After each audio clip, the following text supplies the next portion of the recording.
Father, thank you for this gathering on this evening. Pray, oh God, that your spirit will fill this place. Father, fill our hearts, our minds, so that we can think your thoughts, fill our mouths so we can speak your words. Open our ears so that we might be able to hear and discern what is being said on this evening. And Lord, I pray that you will give us understanding and clarity. In Christ's name we pray. Amen. Again, welcome to our workshop on this evening. I'll just sort of give an outline of what we'll be doing on this evening. We'll open up with presentations from our Lynn Haven staff, which we will then follow up with questions from commissioners. Following that, we'll have presentation from the Marina Island group, after which we'll have questions from the commission. And then once the commissions have been satisfied with their question and answer session, then we'll open the floor to the public for a period of time so that we might hear questions from you all as well. So that'll be our format for this evening. Ms. Amanda.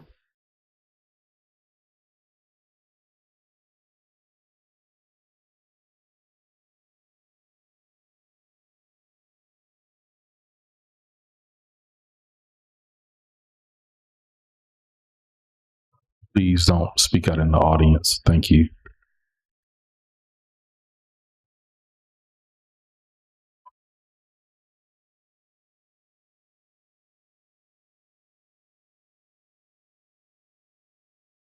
Thank you. Sorry about that, everybody.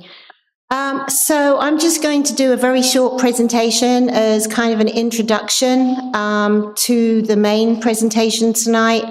First thing I wanted to do was show you all the property that is going to be discussed. This is the former fuel depot property.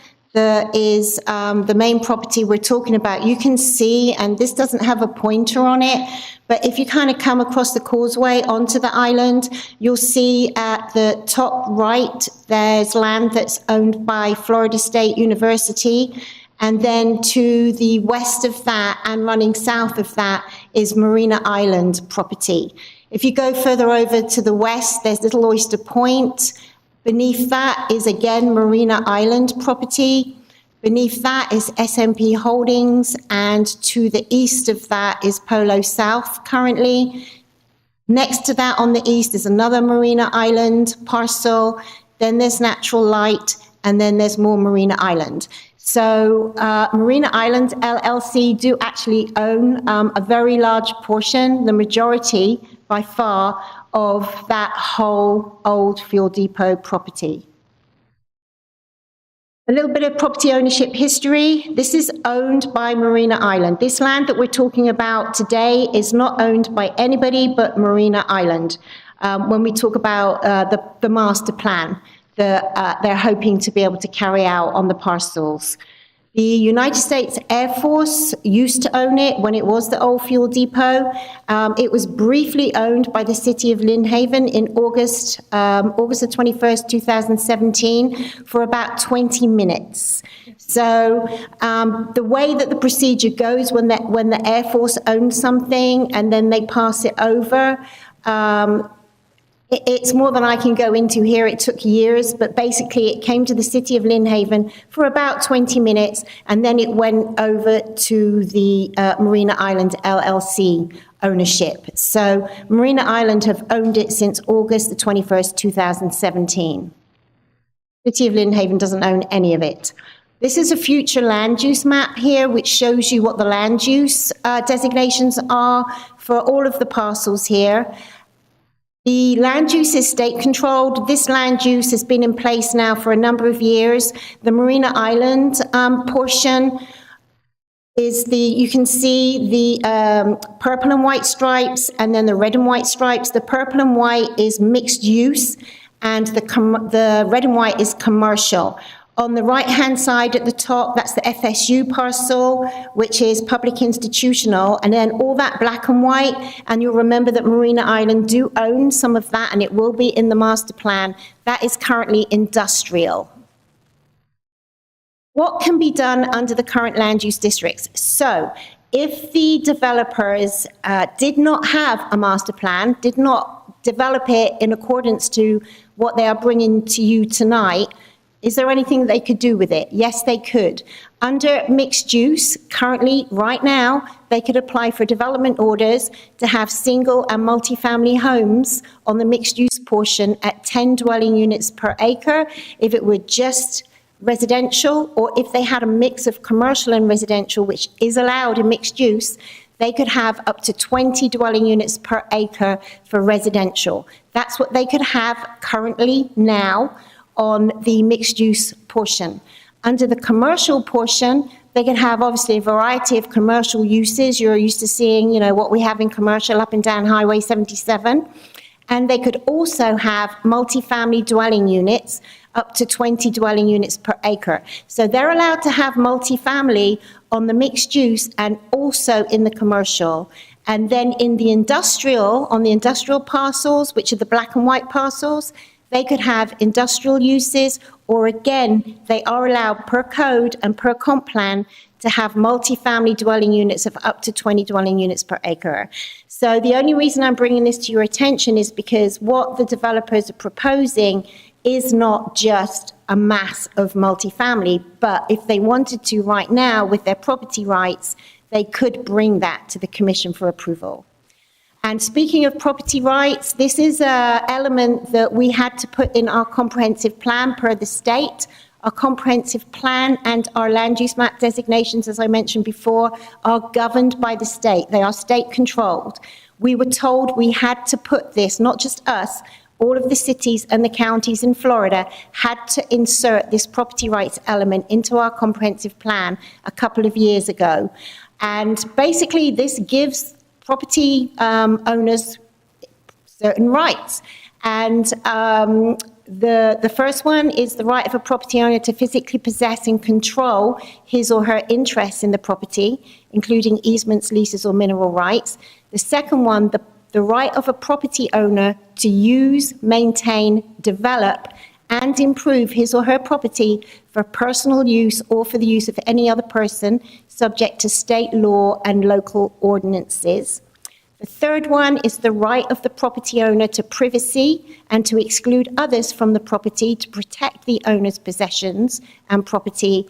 And the last one, the final one, is the right of a property owner to dispose of his or her property through sale or gift. So by law, by statute, the developer does have property rights currently. So why have a master plan?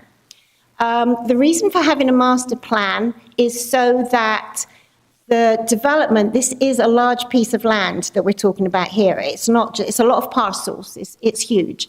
So that you can have a large cohesive development.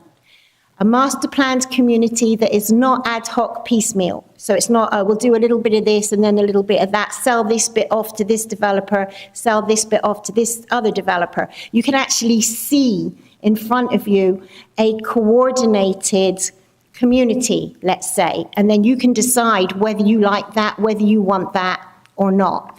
So it shows what the city can expect, what the developer is planning to do, identifies what is planned and where it will be located. So it shows the layout of buildings, parks, and streetscapes, where certain things will be.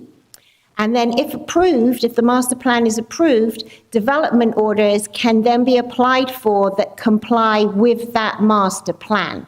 So when they say they want to phase it and they bring it to you in phases, you will look to see, is this what they said they were going to do? Does this fit in with that master plan, and where was it? You can check that they are doing what they said they wanted to do. And why have an overlay? Because that's something else that is going to be asked for this property. So an approved overlay would apply to this development only. It's where you would have, let's say, mixed use. Under mixed use, there are certain things that are allowed and certain things that aren't allowed. So for instance, if you have a restaurant and it's in commercial, they can sell wine and beer. If you have a restaurant and it's in mixed use, they are not currently allowed to sell wine and beer. So that's one of the things that they might want to put in their overlay, so that if they do have a restaurant in mixed use, they're allowed to have alcohol sales. There are a variety of uses that they could ask for, or they could ask for different street widths.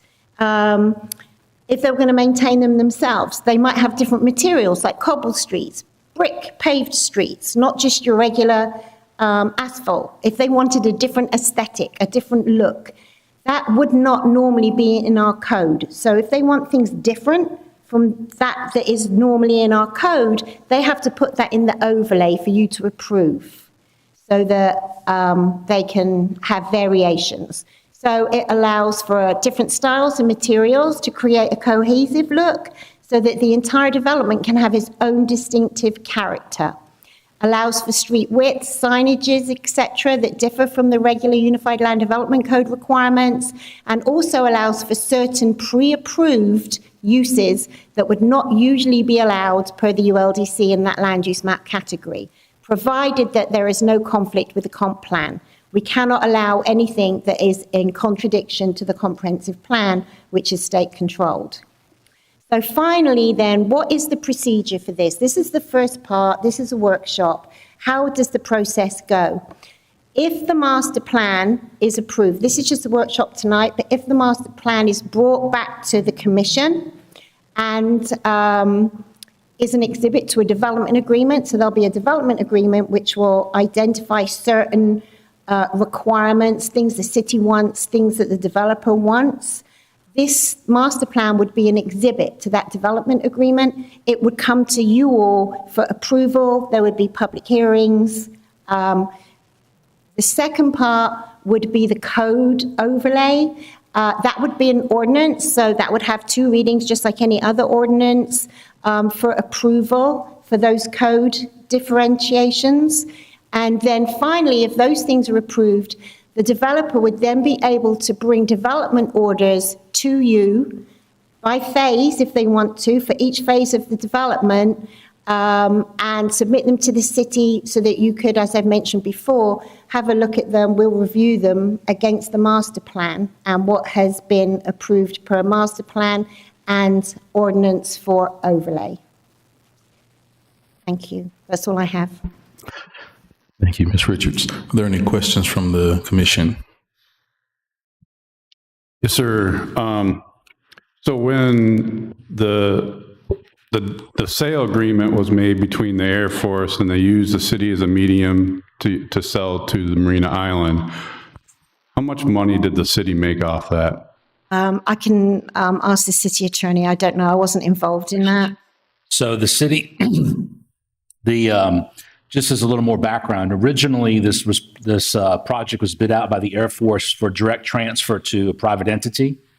That congressional authorization expired before the sale could be completed, and so that's when they came up with the idea of doing a direct simultaneous transfer, because the Air Force was allowed to transfer a property to a public entity, and then we immediately transferred it to Marina Island. And so as part of that transaction, the city received $100,000 for its soft costs in developing the agreement and kind of doing the transfer. So basically, it was only $100,000 went to the city for that. Correct. For 20 minutes. Yep. So But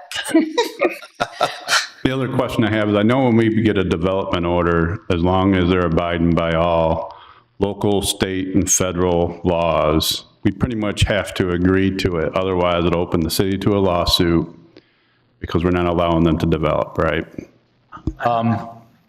Yes, to some extent. Now, what Amanda's talking about is doing a development agreement. And so a development agreement is an entirely different process where we enter into a contract with a developer over a period of time that essentially freezes the ULDC and the language that we have in the code, and then also has specific provisions dealing with that property in particular. And so in this particular instance, we actually started a development agreement process back in 2017, almost completed it, but then it was abandoned at that point.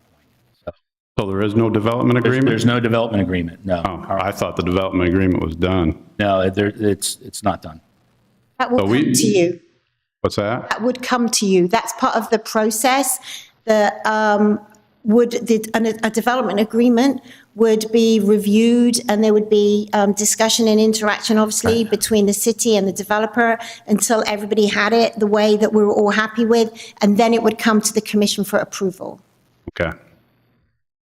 So we, just as more background, we negotiated almost the entire development agreement, and then I'm not sure if they brought it to the commission, I just can't recall. but it was never approved by the commission. So there was 2 times that the development agreement was passed by the city. One was back in November 2015, which was unanimously agreed by the commission, and there was one in July of 2017. What happened with those development agreements? So my recollection is that those weren't actual development agreements that were passed. It was more than likely the purchase agreements and the transfer agreements and the title agreements and all the other agreements necessary to transfer the property. There was a decade or so of negotiation with all 3 parties, FSU, Marina Island, the Air Force. So I do have a summary of what was passed out to the commission back in 2017 and 2018 about the development agreement. I'm more than happy to send that to all the commissioners. And Thank you. There's never been a master plan brought to the commission. Not one has been brought to you all before for approval to look at. It's been conceptuals, but not a real master plan. Additional questions? I just stated it to the attorney. I'm sorry if I may. The development agreement, that will cover stuff like the impact of the actual neighborhoods, roads, and the infrastructure that they're going to have to provide for having that many residents or whatever's going to be built there. And that goes along. That was probably in the process in the development agreements and such, correct? That wouldn't be in the development agreement, but a traffic impact study would have to be done. And in fact, they have started to do one already. I'm not talking about traffic impact. I'm talking about when someone builds an entire neighborhood, they build the roads and whatnot, and then at some point the city takes them over, and there's infrastructure. There's an infrastructure, and there's an impact on that. So Yes, sir. we're looking at what's it going to take for our wastewater, to capacity and such before it's built, not after. What ifs? Yeah, and Commissioner Peebles? So at what process do we figure out the impact to the wastewater plant? Because that's going to be a big deal. I think as we just mentioned with the development agreement, those kinds of things, I think they're being looked at already. And when a development agreement comes to us, then how they are going to address it as a developer and how we are going to address it and what we would require from them will be in the development agreement. Not just for that kind of infrastructure, but for all sorts of things, emergency services, all sorts of things. Commissioner Vandegrift, any questions? They had the same concerns that Sam and Mr. Perno brought up about the infrastructure, the overload in some of our services. Right.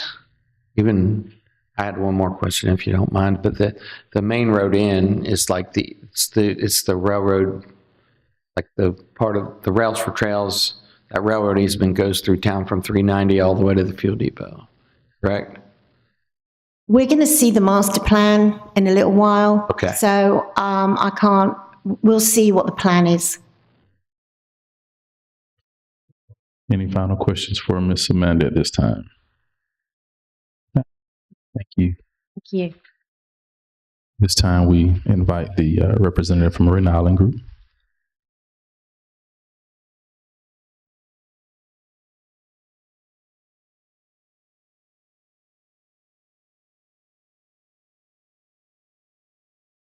busy and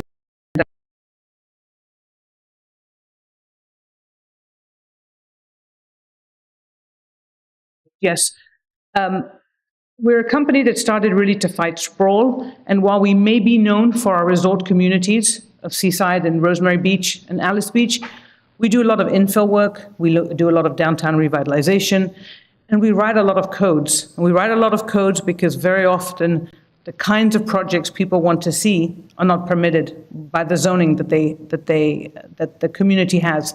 So while we started writing codes for private development, it quickly grew to writing codes for entire cities. I personally spent 4 years of my life rewriting the city of Miami's code when the mayor said, chuck everything out and start from scratch. But we're also collaborators. We like to find local architects and local partners everywhere we go, and to infuse projects with the local energy and the local know-how of communities when we design them. So we tend to design in a very sort of public, collaborative manner. We are also authors.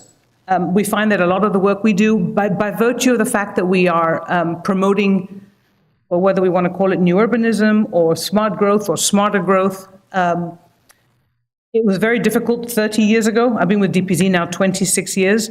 What we were doing 26 years ago was quite novel. Now it's not novel anymore. It's every planner is doing it. It's kind of gratifying to see. But it's been an educational process. So when we go into communities, and you'll see my presentation is a little bit that way tonight. Hopefully it'll inspire you. But it's also about explaining why we made the master plan the way it is. As Amanda said, there is an idea, and it's an idea that is comprehensive in its thought process. So we know we've published books that deal with public works, obviously, because the streets is a critical component of what we in our communities, and we're always fighting with transportation folks to try and make our streets more walkable and safe, which means making them narrower. Written books on livable communities so that people can age gracefully in the communities in which they've grown and or to which they've raised their kids, and where they have their friends and their neighbors and they don't necessarily need to want to move. And of course, trying to be green, trying to be more sustainable. So but fundamentally we say we want to make happy places for people. And I think, I live in a community designed by DPZ in the DC area, 40 minutes north of DC. And it's been really gratifying to see the community spirit that exists with residents, how you get to, because homes are closer together and all of that. It's good density, I like to call it. And because there's an abundance of open space and playgrounds, homes can be a little smaller.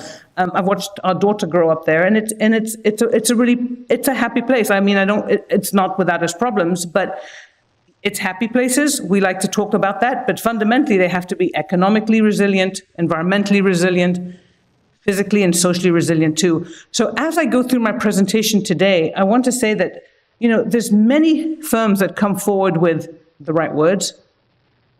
Then what gets built is not what people expect. Too often there's a tremendous disappointment because it's very easy to do beautiful drawings and even to show beautiful drawings.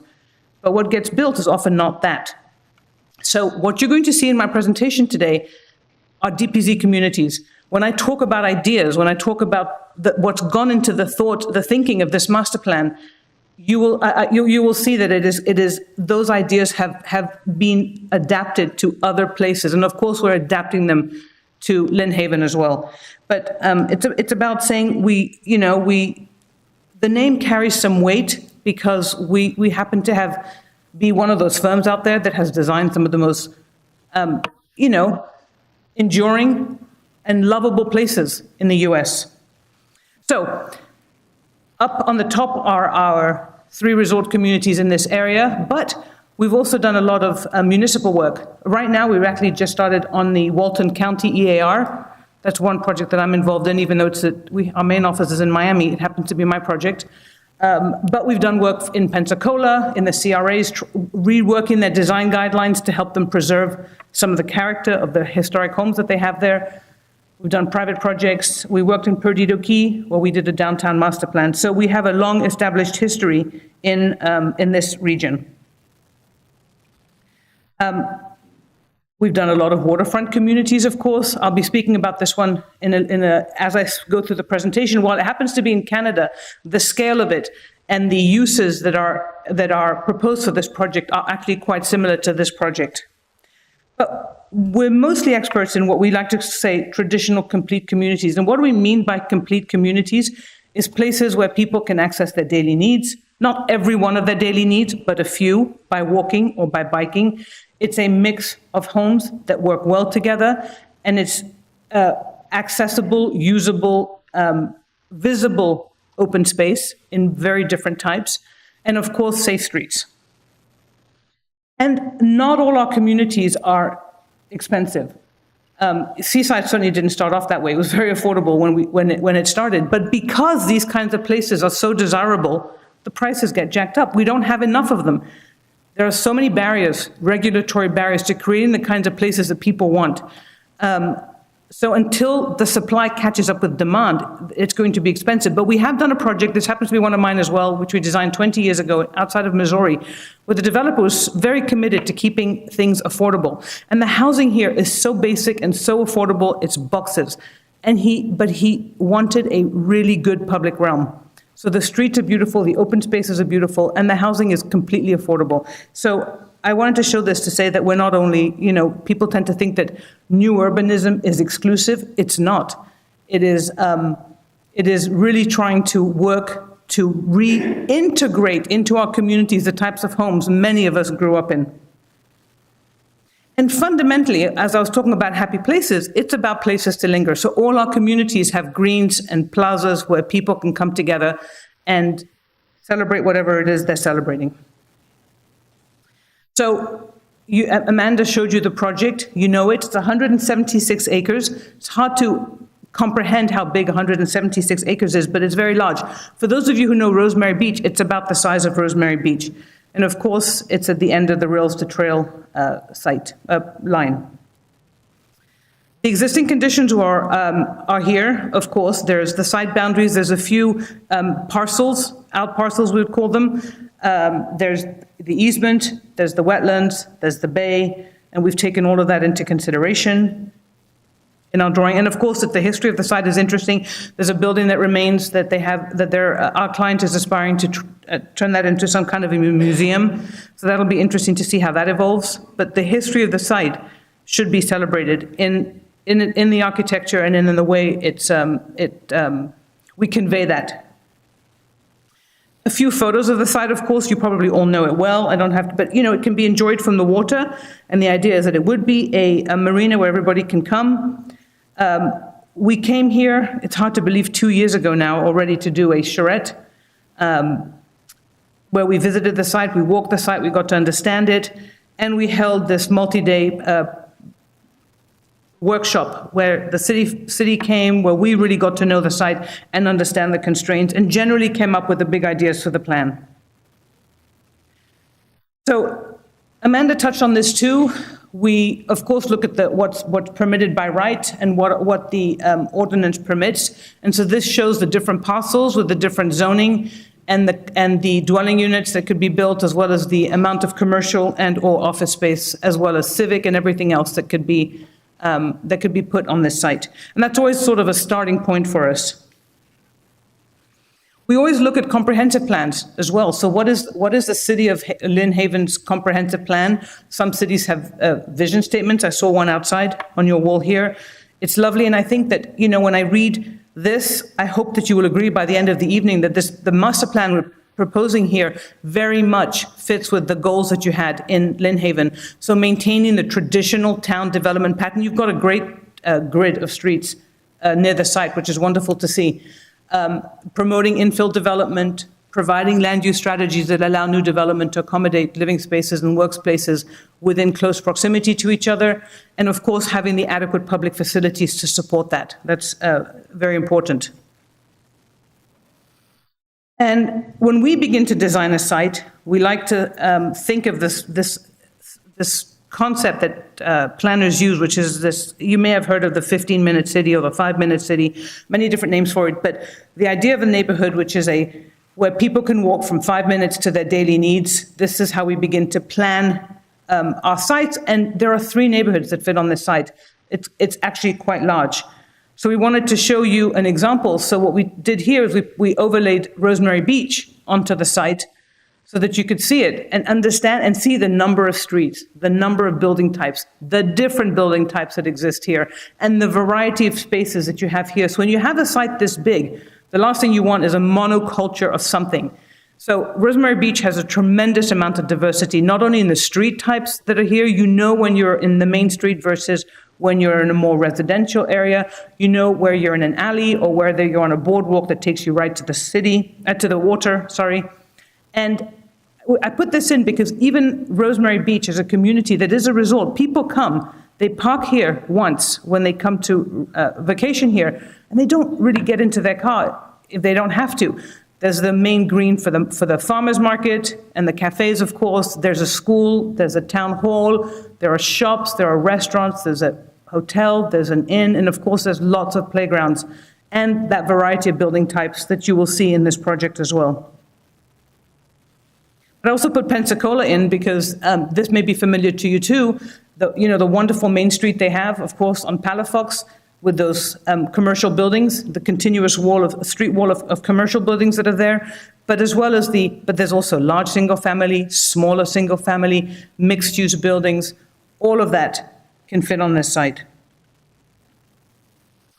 And the Rails to Trails is a benefit to the site. It's a wonderful idea. Here are some of the benefits that have been documented from the Rail to Trails, whether it's the public health benefits of biking that can be provided, whether it's the open space, because right now that's a 100-foot right-of-way that is not being optimized. There's educational opportunities. Of course, it's going to help with the transportation. Even from an economic standpoint, there are people who may want to bike to work when they, at certain times of the year, when it'll be and of course visitors will want to bike there too, when it's not too hot. And here's what it looks like now. It's a 100-foot right-of-way, which is quite wide. And we've proposed it to do this. There's some wide swales on both sides. There's a separated and dedicated bike lane, and as well as sidewalk, and then a two-way traffic in and out.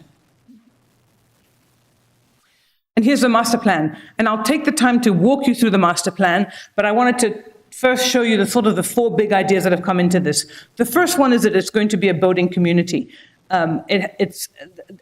People will be coming, some people, I've heard, our clients have told us that some people think this is going to be a private development. It's not private at all. It'll be a marina that anybody can dock their boat to, and the village center has been placed right on the waterfront. So I'll show you what that could look like. It's an inclusive community. And what we mean by inclusive is that a lot of the open spaces and the parks and the plazas and the promenades are open and to be activated by the buildings, but also by whoever visits here. It's not gated, it's not private, it is open. It's intended to welcome as many people who want to come here.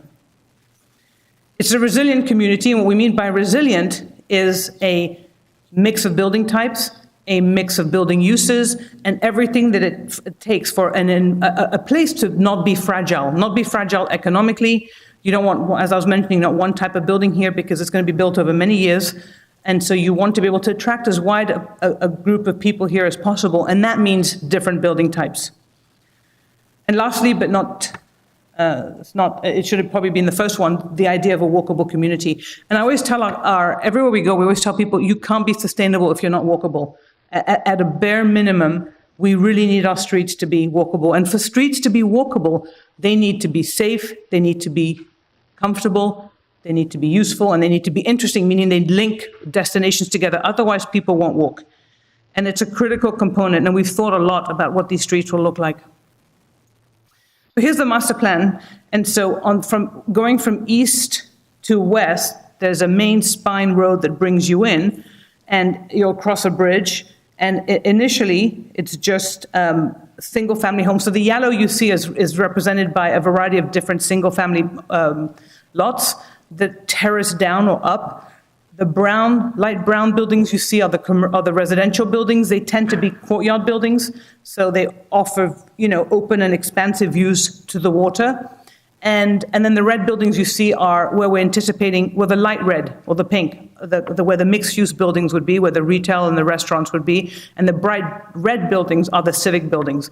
Now, we always tell our clients, reserve civic sites for civic buildings. You don't have to decide what's going to go there all the time or immediately when we do the master plan, but it's important to reserve them in prominent locations, and it's important for the residents of this place to decide what it is they need in this community. So while they'll build, of course, a marina club and they may build a clubhouse, many of these sites will be reserved.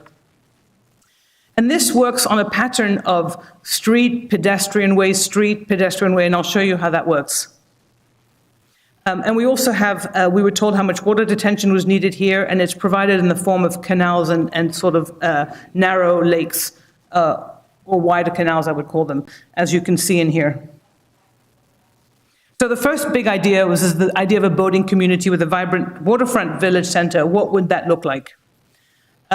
Here it is here, and you can see that we've taken care to frame the street with buildings. So, when we talk about a comfortable walk, for the streets to be walkable, people want to feel safe in the street, and they want to feel that they're enclosed.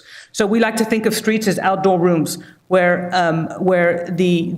it feels comfortable to be in, and it feels comfortable to walk in, and you can see from one end to the other, and it's not that difficult to cross. So the buildings are relatively close to the street. Where the waterfront is, are wide, expansive promenades, and the restaurants would just sort of spill out into that area. And you would imagine, it's because it was designed to be actually quite wide, there's lots of potential activities that can occur along the promenade that lines the waterfront.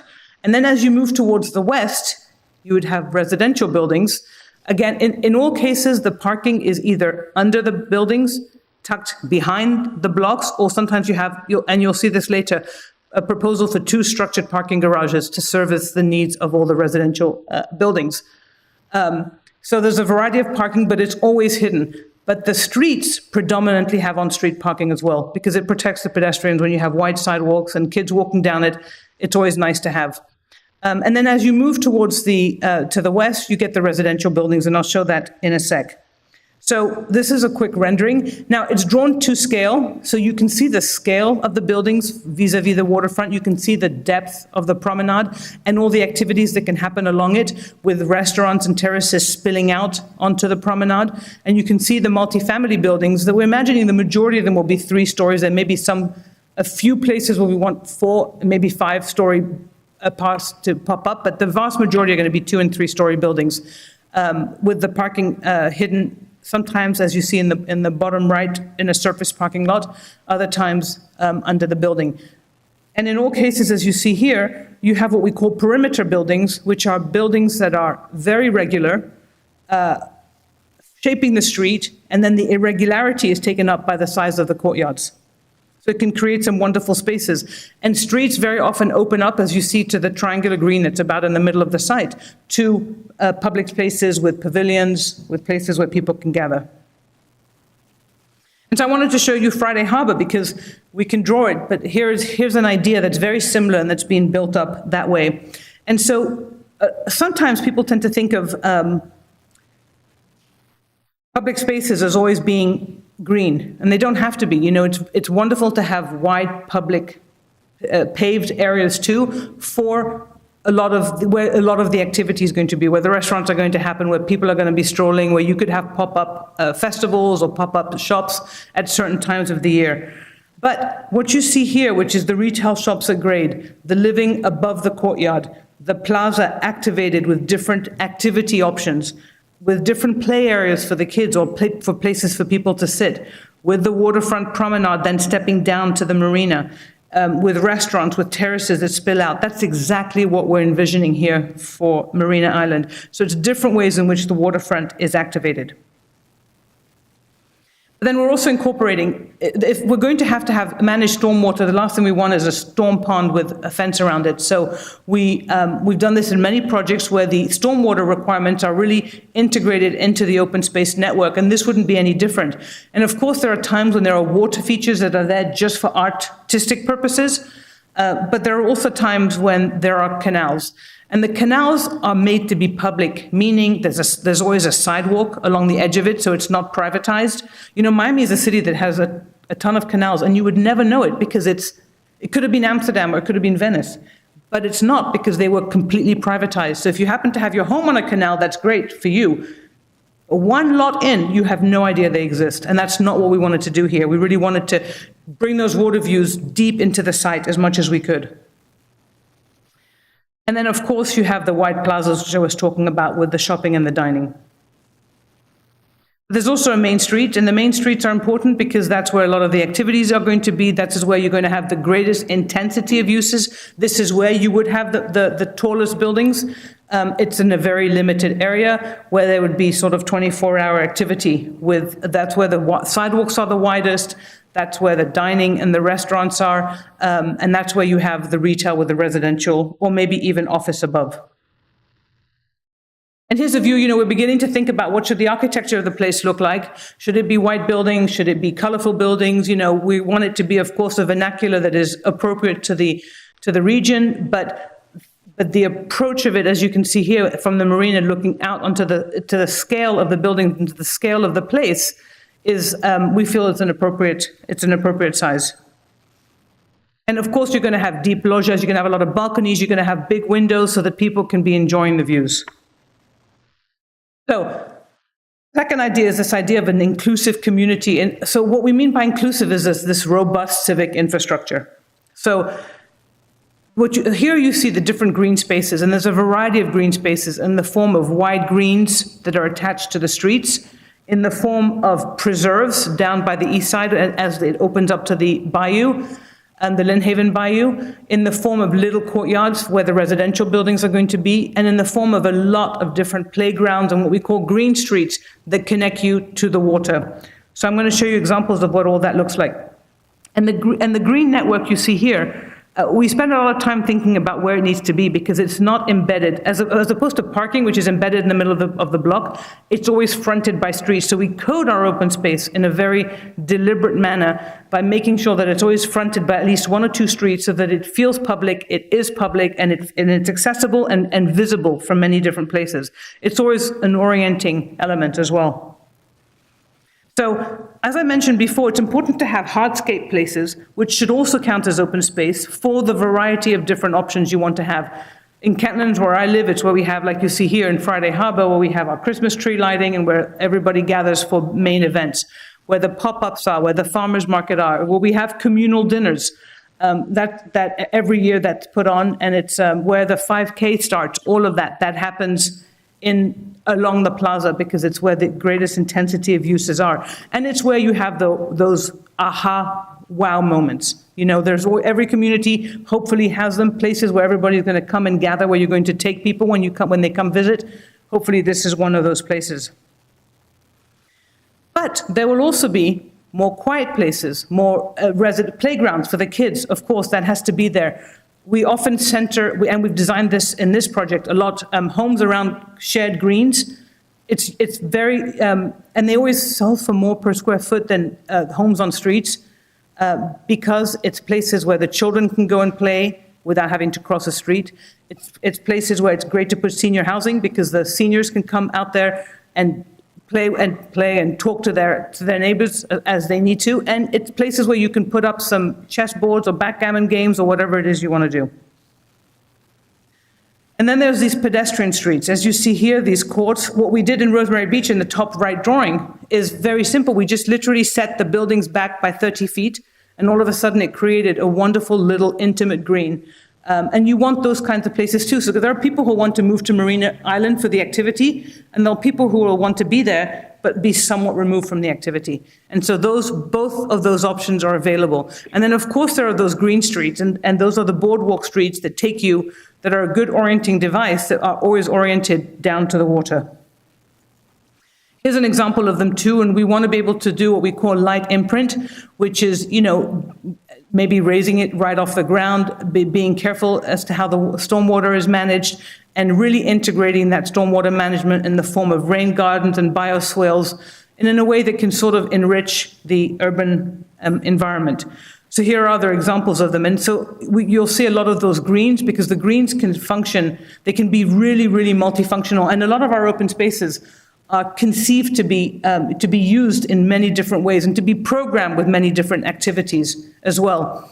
So the senior housing you see down in the middle are little courts for seniors who may not want to have a big yard to take care of, but then a central court as well where they can come and gather, but places for, where there are pavilions and the large greens and the wider and the much bigger greens as you see right here. This one happens to serve as a detention pond. So when they have these rain events, it rains and it floods, and then eventually the rain dissipates and it goes back to being a green. It's like the one in Seaside where the amphitheater is. It can flood. I have photos of people with kayaks in there, but most of the time it's where kids are playing. And then there are, as I mentioned before, civic amenities as well. So those are all the different red buildings. So We tend to put them in prominent locations so people know where to go find them. They terminate views. They always terminate views. They should play an important role in the community by virtue of the function that they serve. So that's important. In Newtown, St. Charles, that I was showing you, the developer gave sites to churches and said, you can have these sites, but you just have to find a way to give back to the community in some ways. So there's many, many different opportunities. You saw a lot of different red dots on the project, on the master plan, where there are places for pavilions, there are places for playgrounds, and there are places for pools. Sometimes the pools are large, as you see here. Sometimes they are literally embedded in the middle of a block. This happens to be where 2 house lots were taken apart, and there was a pool building put right in the middle of the block. So there are different ways to incorporate civic buildings, but always making them memorable. The post office is always a big element, because for those who are going to first move to the community, who are what we call urban pioneers maybe, they don't know their neighbors. They don't have neighbors. So there needs to be a place where they can come together. And the post office is a place where you go get your mail. So often there's a little market or there's a post office building where people naturally have to go to once a day. Inevitably, they get to know their neighbors. So the post office is always one of the very first civic buildings that get done in many of our communities. And then, of course, there are the beach pavilions. And then here's a view looking from west to east towards the Marina. You can see there's a big park on the western edge surrounded by single-family homes.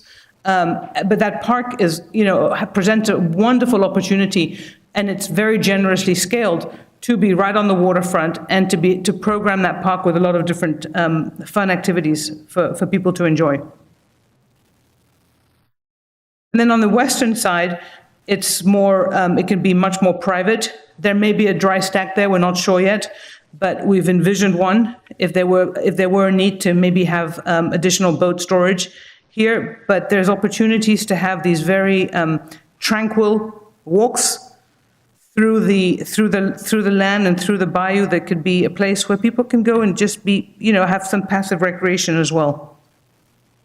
And here you see the housing opening up with views to the water, staggered so that everybody can have a view on both sides. And the courtyard housing as it moves, as it grows in intensity as it gets towards the town center. The third one is a big one because it's the idea of resilient. Many people throw that out, but resilient, sustainable community. But for us, it really means it's a mix of uses and a mix of building types. So here you see the different building types we have, and I'm going to show you examples of all of them. Everything from a large detached single family to a medium to a small to a townhouse to a tower house. The 6-packs are small multifamily buildings. I'll show you those. And then the multifamily and the mixed use buildings as well. And then the civic. Now, this is a very technical drawing, but we designed the master plan. We don't know how the plan is going to evolve 20 years from now. 176 acres is a lot of land.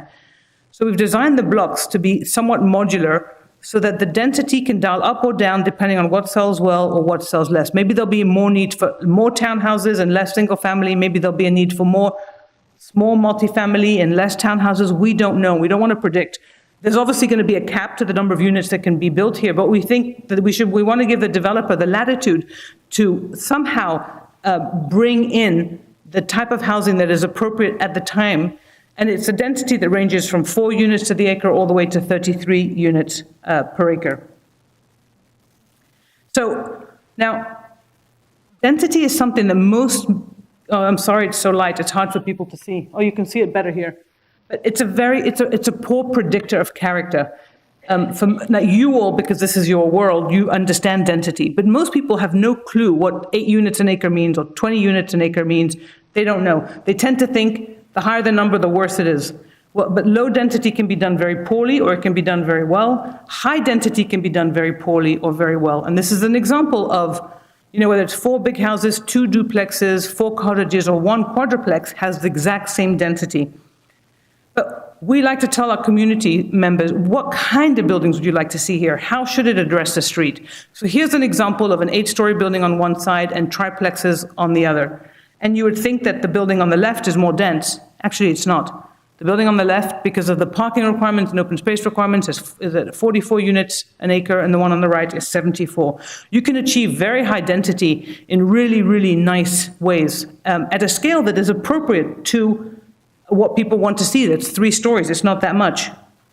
We're not saying you have to go to 74 units an acre. We're just saying it's important when you think of density to also think of the type of buildings you want to see.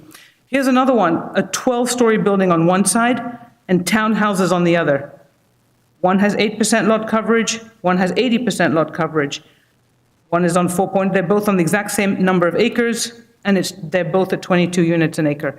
So the townhouses is something that most people enjoy, understand, relate to. There's a need for both. We're not saying we're going to put 12-story buildings on this site because it's not appropriate, but it is important to make people understand.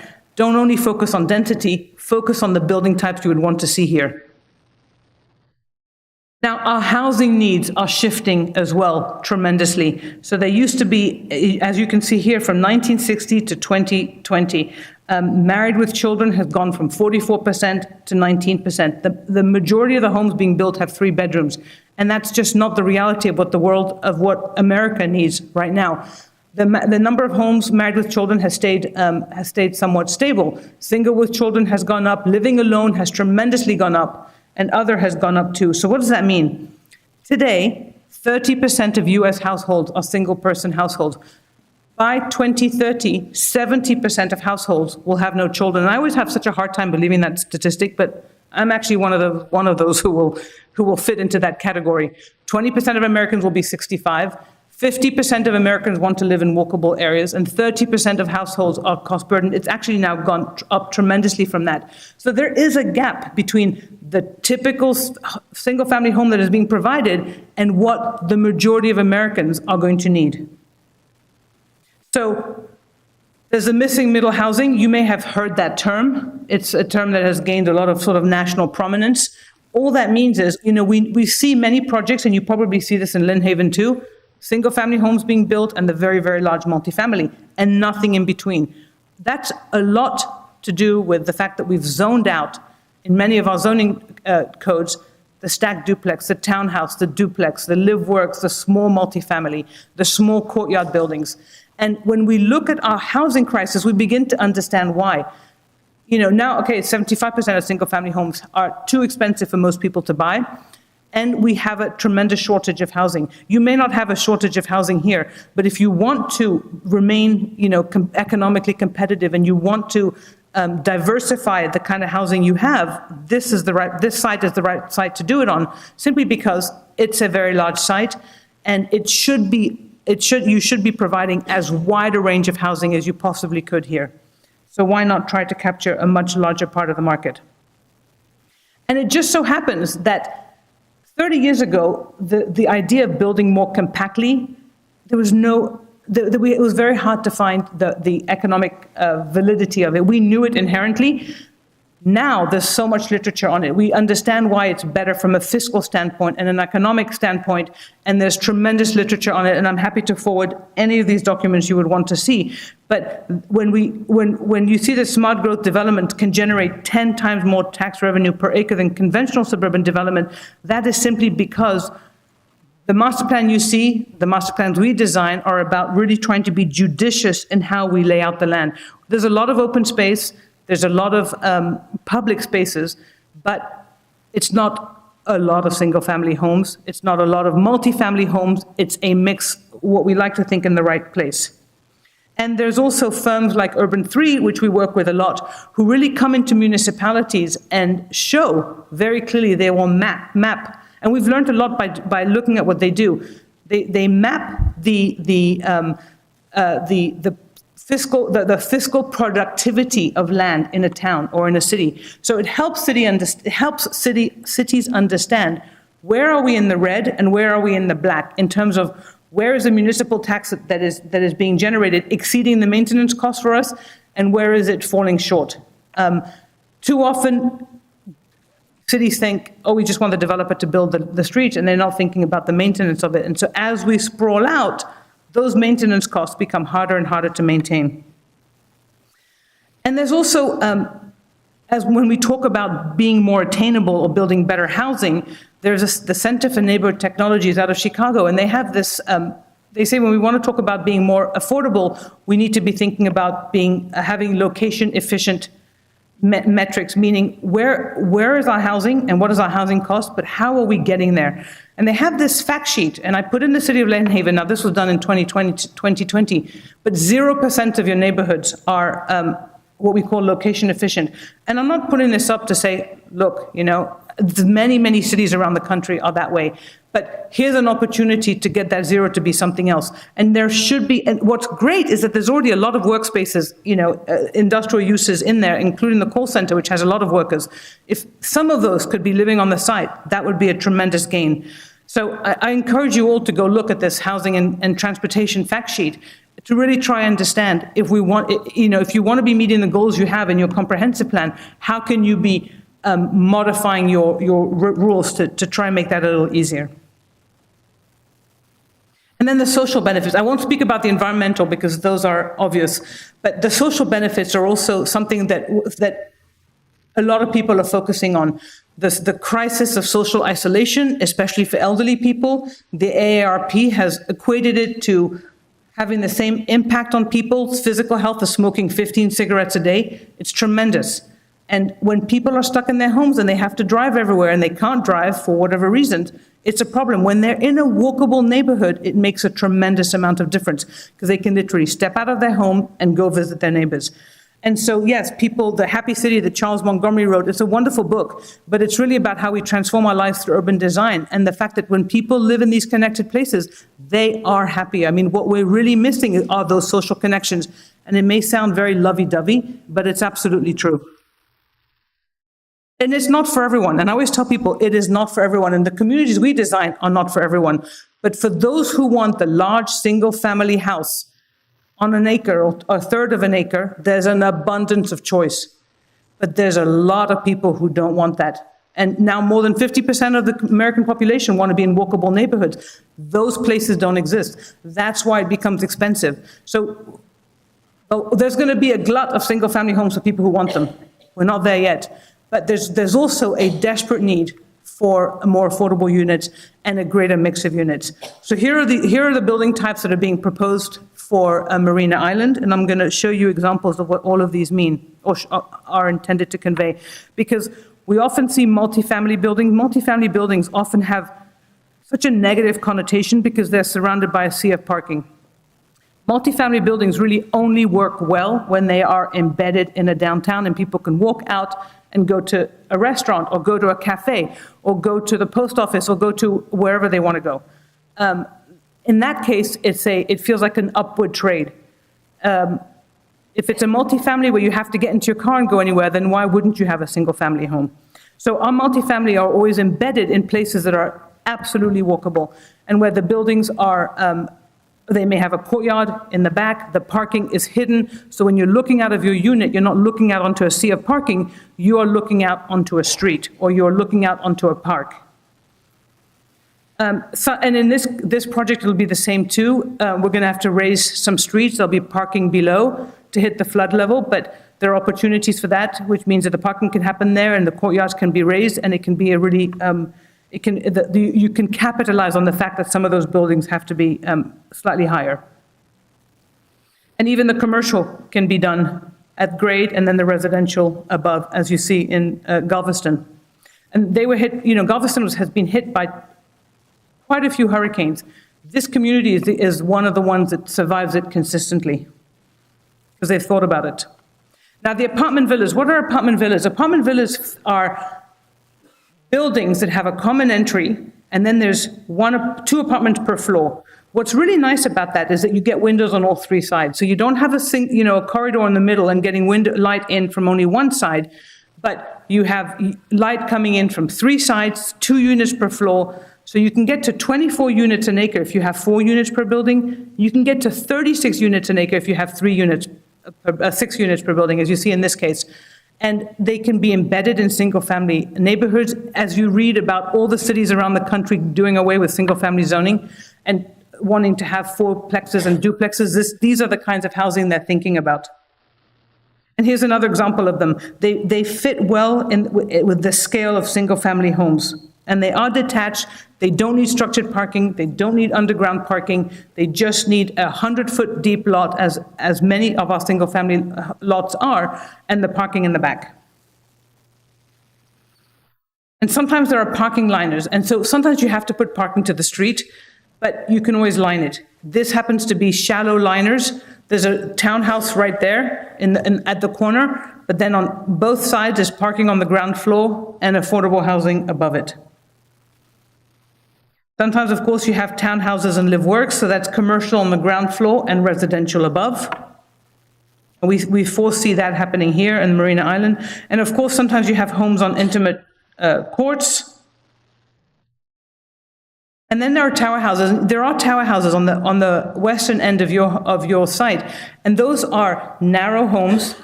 And because of the wetlands configuration, the fact that we really are wanting to preserve it, we're trying to lay lightly on the ground. So that means homes where you tuck under with parking behind, and then your living spaces maybe one level up, and then bedrooms one level above that. Seniors tend to like it. You tend to think it's counterintuitive because everybody wants a master bedroom on the ground floor. But no, where I live, we have a lot of these, and 75-year-olds are buying them because they don't want a yard to take care of, but they want a detached unit. And some people want that. So these are opportunities, and we tend to cluster them around greens. And then we're beginning to think about what the architecture of this place will look like and how the buildings can have a street presence. And we tend to think people want large lots because they want a private yard.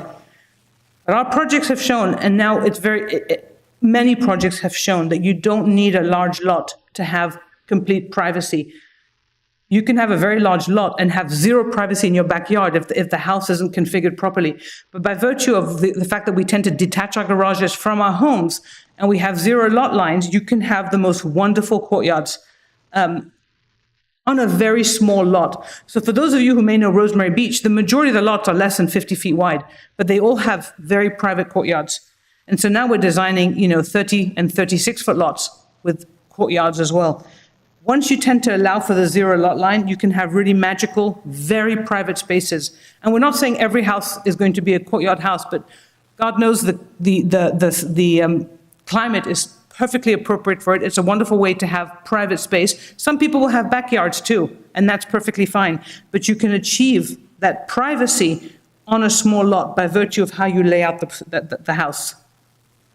And the last one, of course, is the idea of a walkable community, which means safe and comfortable streets. So for people to walk, first and foremost, they need to be interested. And if they can see parking everywhere, they won't do it. So we've taken care to embed the parking inside the block, and there's different ways in which the parking is being provided. It's either surface parking, it's half a level down, there's structured parking, or there's one level below grade as you get closer to the water. But it also has to be useful, and for it to be useful, it needs to be connected so that people don't have to backtrack the same direction when they want to walk. They want to be able to walk in loops and see different things as they walk and not look at garages. So the black are the vehicular streets, and there's a very robust network of pedestrian streets as well. But even the vehicular streets will be comfortable for pedestrians and cyclists. And then there's a hierarchy so that sort of where's the big loop that takes you through the community, and where are the smaller loops that can loop from that larger one. And so we've begun to think about streets and what those streets should look like in this community. So when you see the number above, so the first designation, CS, talks about the type of street it is. Is it a commercial street or a residential street? The next number is the right-of-way, and then the third number is the actual pavement width.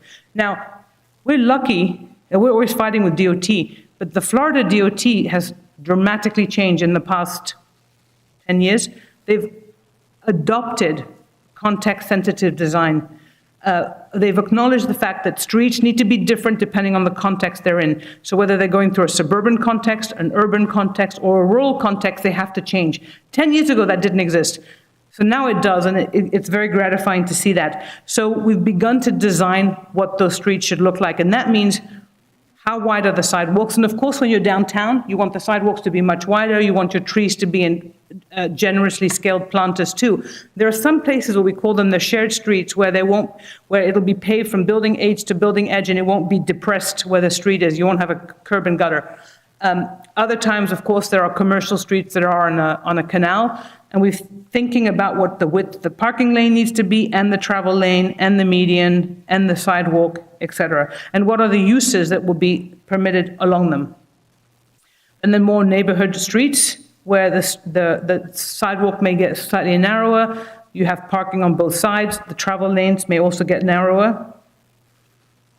More neighborhood streets. Sorry, I was going backwards. And then finally, some of the streets that have parking below or that are on greens. And then the alleys. And there's a large network of alleys, and whether they're residential or commercial, they're going to change. So the commercial ones may have 20 foot of paving. The alleys may only have, the neighborhood alleys may only have 12 foot of pavings, and then the garages are set back so that people can pull into their garages. But it's a narrower strip of pavement. So it feels lighter and more residential in character, whereas the urban ones, the commercial ones, obviously feel more urban. And so then I'll end on, if we like the vision, if you like the vision, if the community likes the vision, how do you go from vision to implementation? So we've looked at your zoning code, and we're beginning to suggest changes to it. So here's the master plan again.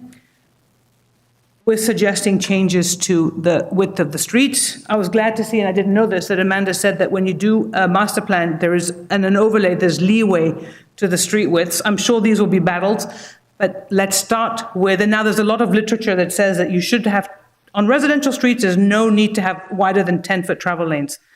And so you will see us come forward with proposals to keep the travel lanes as tight as possible. So the blue is where we're suggesting some changes. Here's the zoning map. You saw the mixed use, the industrial, and the commercial. And so we're also suggesting different standards for the setbacks. So for example, your mixed use has a 25-foot front setback. That's not necessary. You want buildings to the street, to the sidewalk. So we want to suggest that. We want 0 feet for some side setbacks, or 5 feet. If you're going to have a detached building, you need at least 5 feet. But you also should be allowing buildings to touch each other if they need to. So there are going to be, and I'm sure there'll be a lot of discussion over this, how to modify the overlay to try to get the development that you see here. These are the proposed changes, including removing certain uses that we know won't be on this site and adding a few other uses. The one good thing is that your uses are actually quite permissive already. And parking analysis too, there are changes being proposed to the parking. That's always a hot topic, but we're imagining some people will come by boat. Some people will be captured within the site. There have been studies that show that people who live in complete communities can capture up to 30% of the traffic, because, the average American takes 11 car trips a day, right? It's hard to believe, but they're going to school, they're going to their work, they're going to lunch, they're going to the gym. If 2 or 3 or 4 of those trips can be captured by walking or by biking, that's a great thing. And so that's the idea. This is not to say there's no need for cars. There absolutely is a need for cars, but we want to make the car optional and not an absolute necessity.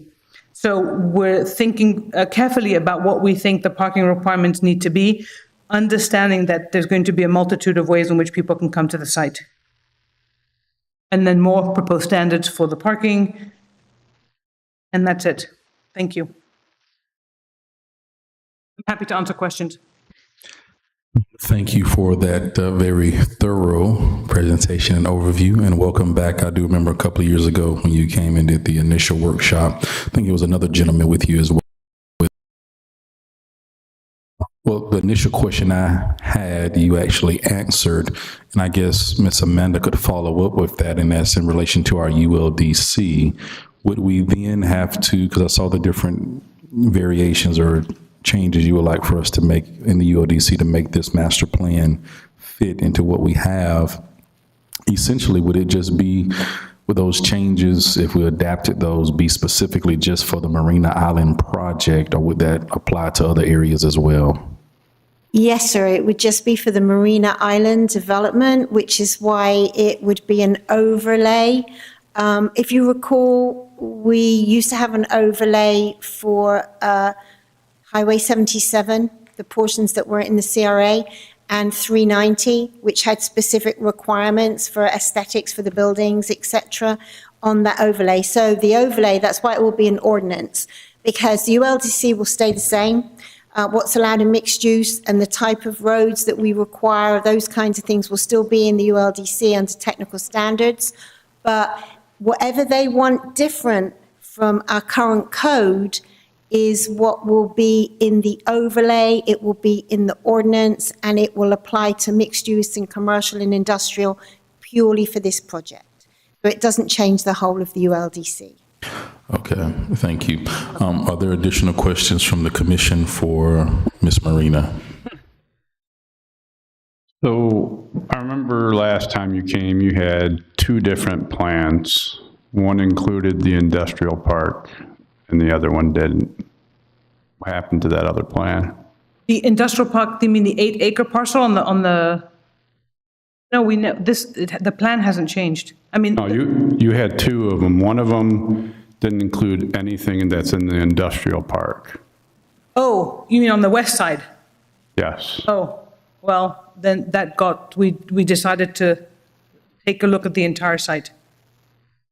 The housing that you do have in the industrial, does that match what the ULDC says as far as the density of it? Because you can only do high density residential housing and industrial. Well, so we're suggesting to change that to allow for single family. It doesn't meet that currently. No, it doesn't meet that currently, you're right. But that's one of the changes in the code that if I were to pull it up. Okay. We're suggesting to add single family housing there too. It just seems more appropriate on the western end. Thank you. Where it's industrial, currently multifamily is allowed. As I mentioned in my little bit of a presentation, we can change things that are in the code, but what we can't do is change things that are in the comp plan.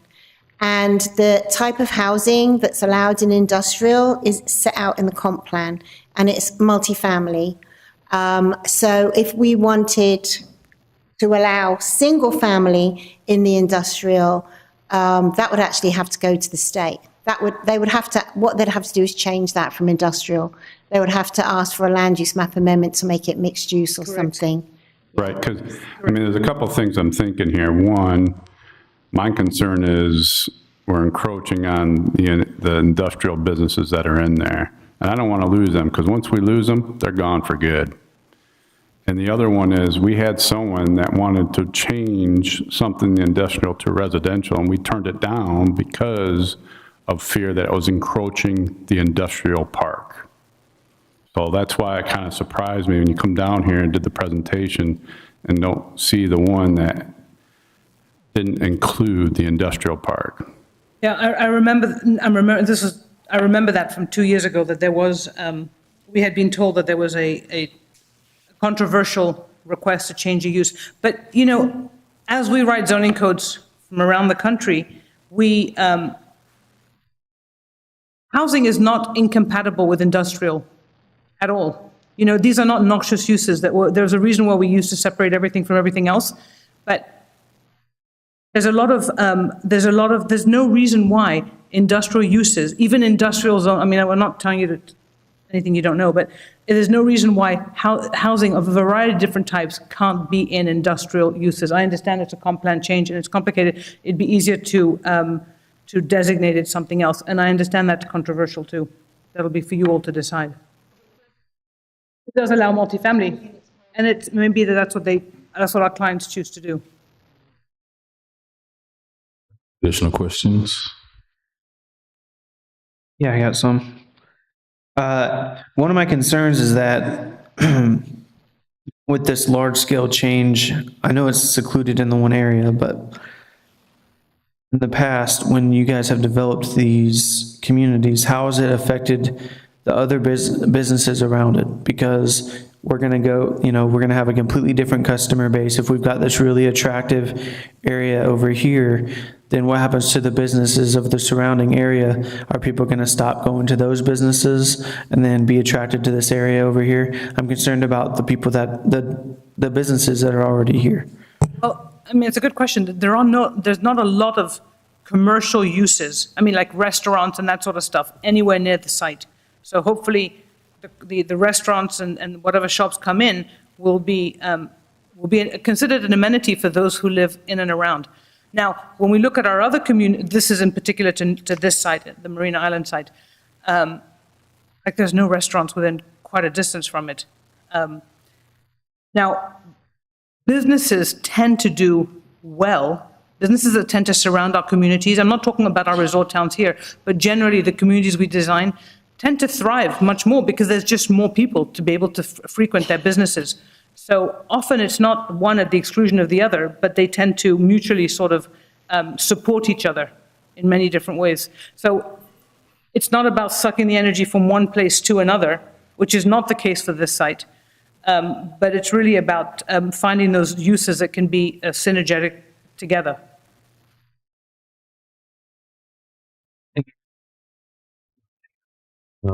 Overlay on the vehicle grid had two entrances. One, of course, was along the railroad easement. The other one kind of drops off into a already existing neighborhood. The current, I think it's the current entrance into the industrial park. Yeah, so we're being very careful in how that second entrance is coming in to be as sensitive as we can in the way that road trajectory comes into the site to tie into the existing street. It's going to affect a lot of our current residents. So a little nervous about that as far as what that's going to look like. You know, you get to a certain point and then everybody's running through the neighborhood pretty hard. Well, that's what we're going to want to try to avoid, of course. Yes, one of my questions, and it's in somewhat relation to what Commissioner Perno mentioned earlier in regards to impact. I know, for example, like you mentioned, Rosemary, that's more of a Walton County community and not necessarily within a municipality, whereas this Marina Island would be within a municipality, therefore would need our services such as fire, police, etc. I guess at what point and what juncture do we intersect with like fire to talk about fire hydrants, safety? When we talk about streets and such, will they be able to get in and get out with the fire trucks and all of that to ensure that there's safety there, police getting in and out, the efficiency of our services being provided? At what point does that come into the conversation with not necessarily us as the commission, but with our departments to ensure that that's done? Yeah, I mean, that's always sooner rather than later would be my answer. We know the fire requirements for the state of Florida. I mean, unless you have fire trucks that are twice the size of any other municipality, we know this project will meet them. We know what the curb radiuses need to be. Now, sometimes the fire, we go into communities and the fire chiefs are like, we love it, we want to see it, we understand why you're doing it. Other times they're like, nope, we're not going to give you 10-foot travel lanes, even though the literature out there tells you that it's safer. We're going to want 12-foot travel lanes, and it becomes a bit of a problem because there's too many studies now that show that a 12-foot travel lane will encourage people to drive 40 miles an hour, and we want people to drive at 25 miles an hour. So it used to be much harder than it is now, because now we can present them with the evidence. But I don't know, we don't know if your fire chief and your police chief are where they fall in the spectrum, but the sooner we talk to them, probably the better, to see what their concerns are and how we can meet them. And, we can always point to examples too. So, of course, we understand you have to have the services that are necessary here. That goes without saying. Hopefully, they will be. Now we can tell them, look at this community that has these kinds of travel lanes and these kinds of widths. We're not suggesting anything here that hasn't now been done, 30 times over in different places. 30 years ago it was very different. Not anymore. Got it. And I guess when you refer to, the efficiency there, typically when I do hear about fires in the 38 area, usually whatever catches on fire burns down because the trucks and the the services were not able to get there in enough time. So I don't know if that's because of the travel lanes, because like when you're in Rosemary, usually two cars can't go down the street at the same time. If there's parking here, then you're having to basically wait for someone. You have to be courteous to wait for someone to come through as you go down, because both of you can't, like there's parking there. There's only almost basically one way in, one way out, is typically how a lot of their streets are set up. It's not very, I know we're talking about the 10-foot traffic lanes, and so then you're talking about a fire truck trying to come down that one way in, one way out. But usually that's whenever I do hear about fires in the 30A area, usually things, they're not salvaged or saved in enough time. I don't know if that's because it's a county and they're not able to get there in a timely manner, or if it's the roadways. Just this kind of safety and security is certainly a priority for us, which includes our fire and our police department. So just wanted to make sure we're not encumbering those citizens that will be living there, because they'll be part of our responsibility. And we do take pride in having efficient services for our residents here in Lynn Haven. So just There was one house in Rosemary that caught fire, but it was contained very quickly. And I remember because it was the Chinese-style house, and it came down. And I've always wondered why. Of course, we're going to think about that, and we know they need 20-foot clearance. The streets have that. The parking does not encroach into that 20-foot clearance. That's sacred for the fire trucks, and we respect that. But I've always thought some traffic engineer needs to do a study. Yes, as you mentioned, trying to get to a fire, that's super important. Fire trucks are also constantly going out to accidents because people are driving super fast on streets, or faster than they need to. And I've always wondered, who looks at the balance between slowing cars down and then having them, of course, get to where they need to go to put out a fire, but they both have to be looked at. So this is why we want to have as narrow a travel lane as your fire chief will accept. Let's put it that way. additional questions? So in the communities that have been built in the past, you talked about a bunch of common areas like parks and places for people to gather. In the past, was the maintenance covered by the municipality or county, or is it more so covered by like an HOA?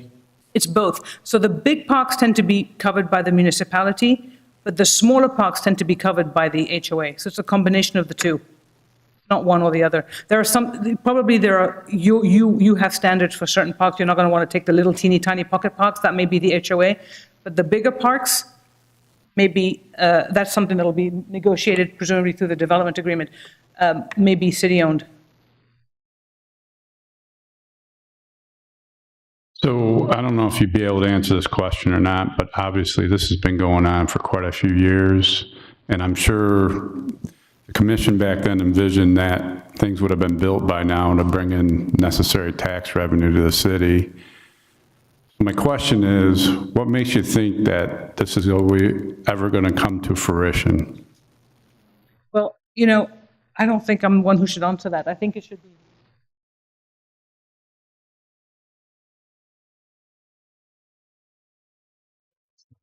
The developers. Thanks for having us tonight.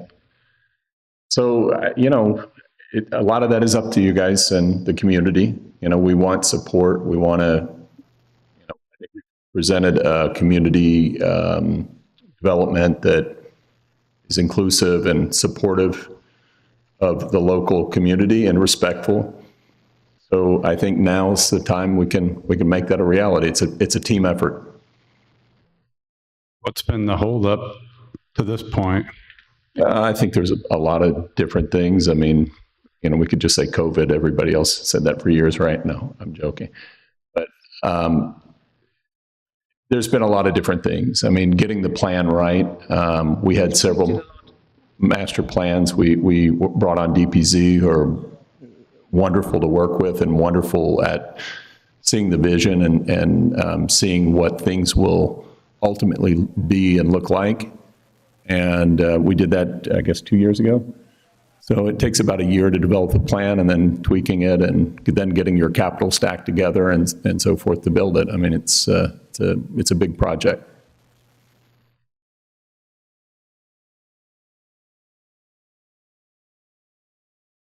I guess I have some questions for Amanda on the process.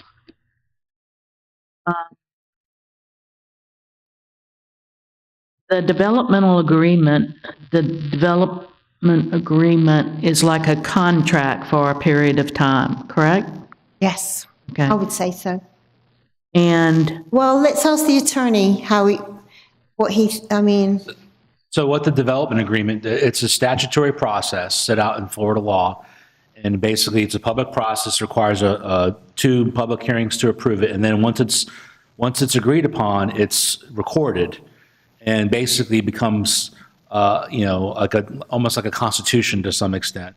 So it is a contract in some ways, but it really essentially freezes the zoning in place. So the zoning can't change over a long period of time, 20 or 30 years, but also deals with the issues that some of the commissioners have asked about, like how are we going to deal with infrastructure? How are we going to deal with impact fees, these other issues? So all those things can be specifically dealt with in the development agreement, and it kind of forms that master agreement. And of course, I think Amanda said the master plan would be attached to that too. then after the agreement is the code overlay that also has two hearings, two readings? Yes, that will be an ordinance. So you'd have the development agreement with the master plan as an exhibit to it, which would also be referred to in the development agreement. And then you would have the ordinance, which would have the overlay for the things that are going to be different from those things that are currently in the code.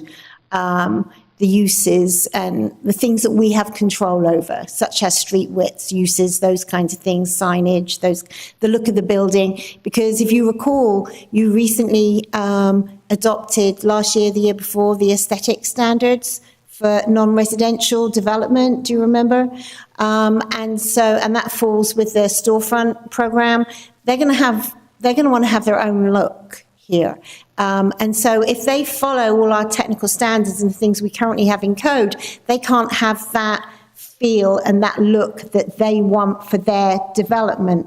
So the overlay will allow them to have that, but it will be in the form of an ordinance, which I hope that the attorneys will draw up this ordinance. And so because it's an ordinance, it will have to be properly public noticed. It will have first reading by title only, and then the second reading there'll be a public hearing. And then you will vote on it after the public hearing and the second reading of the ordinance. And then the developmental order is by phases. How many phases? The statement was made, the developmental order for each phase? So you know how normally, regularly, if a developer wants to develop a piece of land, then as long as the land use is correct and they've met everything else with regards to density and that kind of thing, staff do the review, the TRC board do the review, and then we take it to planning commission for a recommendation to you guys, and then we bring the development order to you with the site plans, the engineered site plans and what have you, and you vote on that, on the development order. So if the master plan has been approved, when they submit for their development order, and they're going to want to do this in phases, it's huge, they can't do it all at once. So there'll be a phase one. So they'll submit their development order for phase one. We as staff will review it against the master plan and what you've all said is allowed in the development agreement and the master plan. And we'll take it to the planning commission for recommendation, and then we will bring it to the city commission for you to approve the development order. And if you approve it, they'll be able to start pulling their building permits to begin the infrastructure for phase one. One last question. I was not here 2 years ago when this was first discussed. I'm just curious about, since it was a fuel depot, about the environmental concerns. Are there any? So the city did a long-term cleanup of that property that was paid for by, I think, grants and maybe the Air Force. And that took a long time.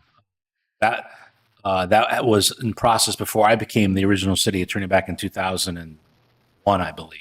It'd been already in place for 4 or 5 years, and they finished it in the early 2000s. And so that should have all been mitigated, all those environmental concerns. The Air Force is still on the hook for environmental problems on the property if some are developed.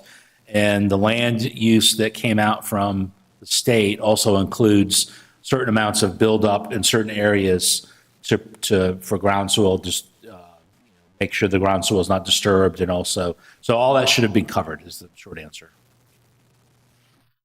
That's it for now. Well, I don't know how many questions, but I'd like to make a couple of statements. I know 2 years ago when y'all were here, you showed us just about every style of housing there was. And I see what you've done tonight as far as your plans. But we know that you all gave us the deed to do rails for trails, and it's been done from 231 to 390. So from 390 into the fuel depot. I saw where you have your main entrance, and you spoke about the rails for trails. But I mean, is there any definitive timeline on finishing that in and around the development or before? Because I think our residents would like to see some kind of harmony on your development, really, for sure. But also, we'd like to see the completion of the rails. And then also the Commissioner Ward mentioned it as far as harmonizing with the current residents of the industrial park, and the residents who encroach your area. I know a lot of them are here tonight, and they've expressed concerns to us. So, and falling back on what I'm saying, I know that that's going to be part of the development agreement. I'm hoping it is, so we just, before we say, hey, everything's great, hunky-dory, go on, we just need to, put those things out there, so. It's a very good question, Commissioner. So we'll submit drawings. I'm not sure exactly what stage you do. I mean, completed drawings, I guess, with phase one of the development for the rails to trails and the entry road. Okay. Yeah.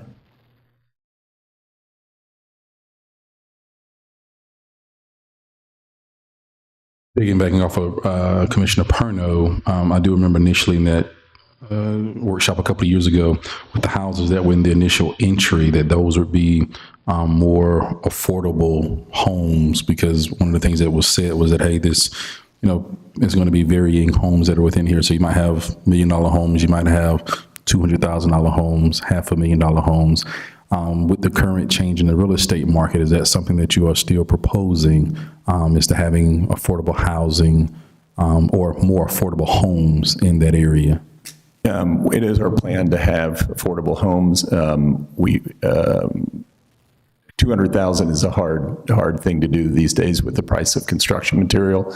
The national average right now is over $400,000, which when I got into Bay County in 2015, I think it was in the high 200s. So it gives you an idea how much it's gone up just in the last decade, a little less. Right. But 400,000 won't be affordable in Lynn Haven. So I'm just, with our median income, 400, you can't afford a $400,000 home with the median income that we have. So we can't say that that's an affordable home at 400. I totally understand what you're saying. Yeah. I follow real estate on a regular basis. 400,000 isn't affordable for us here in Lynn Haven. We are doing everything we can, though, Mayor. First, it's a great question. It's certainly something that we're very aware of and conscious of, and we're trying to do our best to create a variety of homes that fit a variety of incomes. The neighborhood, I can't stress enough, from the very beginning, we said this is an inclusive neighborhood. There's no gate. There's a gate today, but that's only to keep people from, God forbid, getting on the site and hurting themselves. But it's meant to be an inclusive community. It's meant to be, even if people don't live in the community itself, that people from outside can come in, whether that's by the rails to trails on a bike or a golf cart, or coming in and parking and spending the afternoon or day with their families and in the community. We have a lot of amenities that I think will enrich Lynn Haven. Things that I have personal interest in, some of which are on the signs back here behind us. Take a look at. That's why we've worked hard to get a variety of different building types in. So it may not be the single-family homes that are more affordable. But, I'll use myself as an example. My husband and I, we have one child. We live in a townhouse. We didn't want a big house. Townhouses can become more affordable. The cottage courts can become more affordable. The senior housing, which are smaller units because you don't need 3 bedrooms, can be more affordable. So we've got to look at the affordability in a range of different types. It's not, too often we tend to think about, affordable housing in a denigrating way because it's inferior materials, it's an inferior look, and it's always in the wrong location.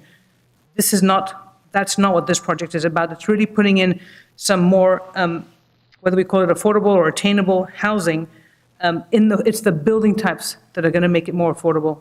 If you don't mind me saying that. 100%. So, for example, like we mentioned, townhomes in Lynn Haven, probably 250 to 300,000. They're not 400,000, right? So that would be in that more affordable range. And of course, after Hurricane Michael and COVID, I am aware that real estate has increased.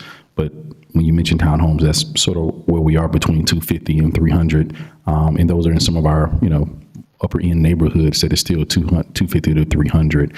When you're mentioning being inclusive, I do know, like in Rosemary, a lot of things are inclusive, but then there's also those private areas like where you can't get to the beach unless you're actually, renting in Rosemary or have a friend that has a keypad in Rosemary. Will there be any of those type of?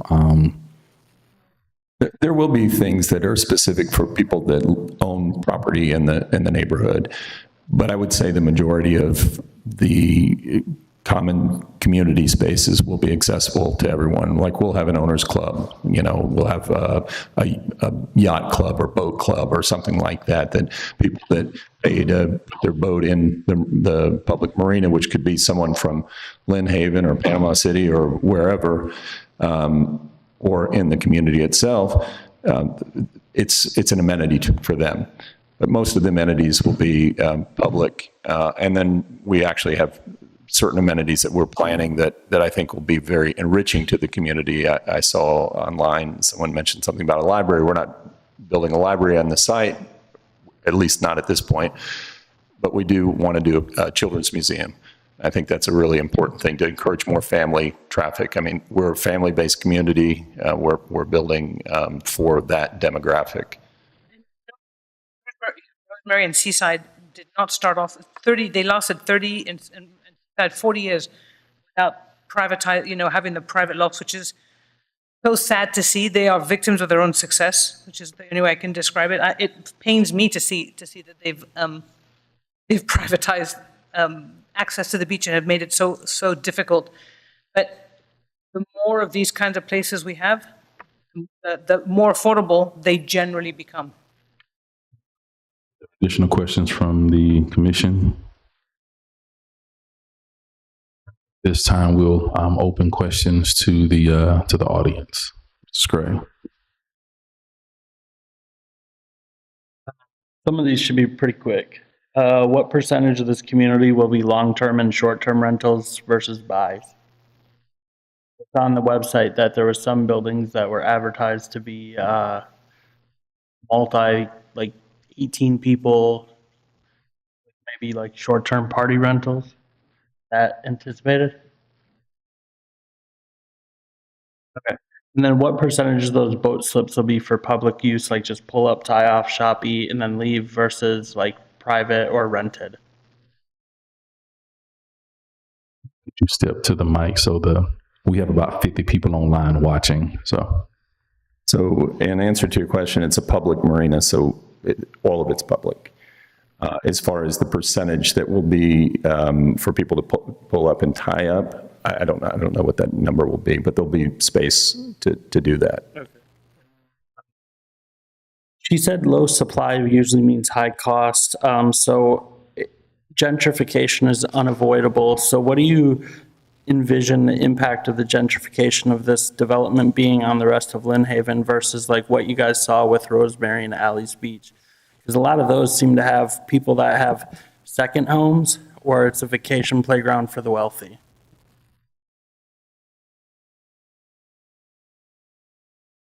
I would think of Rosemary and Alice as complete outliers. Most of our communities are not that way at all. The And while this may not be comforting to you, there are way more communities that are in distress than communities that are gentrifying. And gentrification may have a bad name, but there's also good that comes from gentrification. I mean, it's going to help, it's going to make the people who live around there, yes, first, you're lucky you have the homestead exemption. So for people who have their homes here, they're not going to see their property, they may see their property prices rise, but they're not going to, then the taxes won't go up because you have the homestead exemption. That's number one. Number two, hopefully, it will enrich the lives of the people who live around there simply because they will have access to many amenities that they currently don't have access to. They have to drive to go to a restaurant. They have to drive to go to the waterfront. There's going to be opportunities for people to come and bike here and use the parks and eat and shop and do whatever it is they want. So will it gentrify the area? We don't know. It will be, hopefully it'll be a little jewel of a place, but it's also going to be, as Andy was saying, as I've tried to say, as inclusive as possible. So to really try to hit as wide a range of people who can live here as possible. I don't think their intention is to make it so expensive that nobody can afford it, right? And Seaside, by the way, Rosemary, I don't know the price of Seaside, but Rosemary, the first lot sold for $75,000. Nobody could have predicted that it would take off the way it did. It is beachfront. This is a little bit different. But I think it can do a lot for the city of Lynn Haven. You know, it's a tiny, tiny, tiny, tiny percentage of the land you have. And we're trying to do something somewhat different here. So I don't think it's going to have a ripple effect on the entire community at all.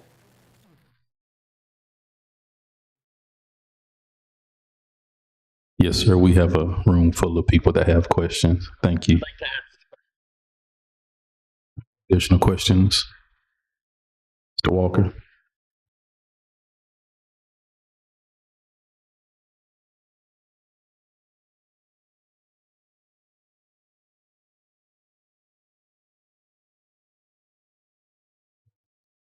Good evening, Rich Walker. There's not too many people here, except for one, here during all meetings in Washington, D.C., Air Force, City. We were denied the right citizens go to the Air Force and meet with them when they were discussing the sale. Jackson is correct. He's the only one that I can see here that's been here. Pleasure to see you again. It's interesting. One of the things that came up was the contamination of the property. In the dialogue between Washington, D.C. and the citizens and the city, it was never settled that the contamination was taken care of. Jackson is correct. The Air Force is still online for that. In the contract that you had owned this property for 20 minutes, it said that if it goes through, the Air Force has to be contacted if you disturb the ground on the property. Wonder if you've contacted them and told them what you're going to be doing. That's one thing. Mr. Commissioner, addressing all of you. You're once again going to put yourself in a box. Welcome to the box again. This has been tried before. You have only two pieces of property left where you can expand to. That is the former fuel depot and the 950 acres. We can use the same image that we have for the 950 acres that was done. Everything that you discussed here was discussed in those meetings. Not one thing has ever been done to alleviate the concerns of the city. 950 acres under direction for 20 some odd years has not gone anywhere. The original plans for what we're discussing here tonight was brought up twice. There was never a development order. Never. Master plan did not even get far enough because they couldn't afford to do what they wanted to do. Now, my question, is Blue Waters still connected to this Marina LLC? That'll be for the developers to answer that. Is involved in this too? Blue Water is, one of the owners of Blue Water is a partner in it. For example, Blue Waters has more concerns with their property that they can do with it what they want, other than what is in the plan. Consider that. Thank you, Mr. Walker. That's our 3 minutes. Thank you. I only have 3 minutes and they have, Yeah, they made the presentation, so we're trying to allow everyone time to speak. thank you. To be continued. Yes, sir. There's no questions. Let's get Ms. Jerry and then the guy there with the hat. We need some kind of like sign-in sheet or something like that. We can call people's names. Carrie Parker, Rep Place. Mayor, thank you for pointing out the situation with our income of our community cannot afford this entire development. It is not feasible for our community. I mean, if you look at the median income, this is not something that the locals are going to want. And one of the things that really stood out in her presentation was the people that work there will be able to live there. No.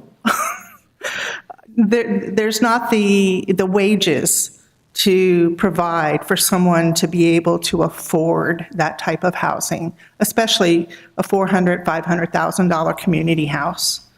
I mean, this sounds wonderful, and Seaside and Rosemary are wonderful, but they're just not going to be able to afford that. And also, it puts a strain on our already decaying infrastructure. I mean, look at our sewer system. It's going to cost us millions of dollars to get that up to speed.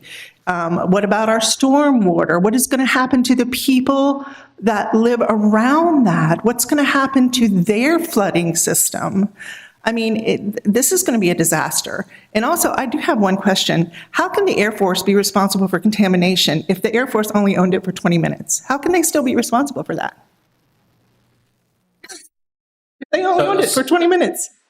Yeah, Mayor? Yes, sir. So the Air Force owned that property since the 40s. Okay. They took it over as part of, I think, World War II maybe, or maybe it was a little later than that.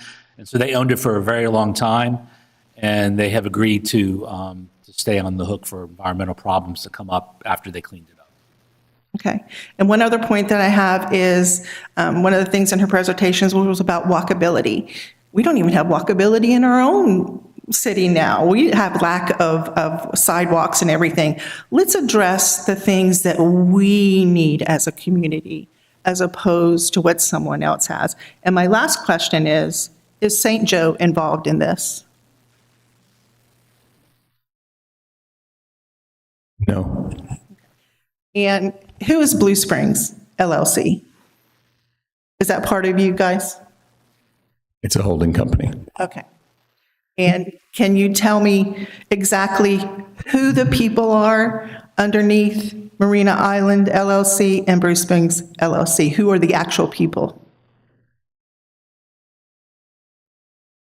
I can tell you that there's many partners in the agreement, but they're from local business people to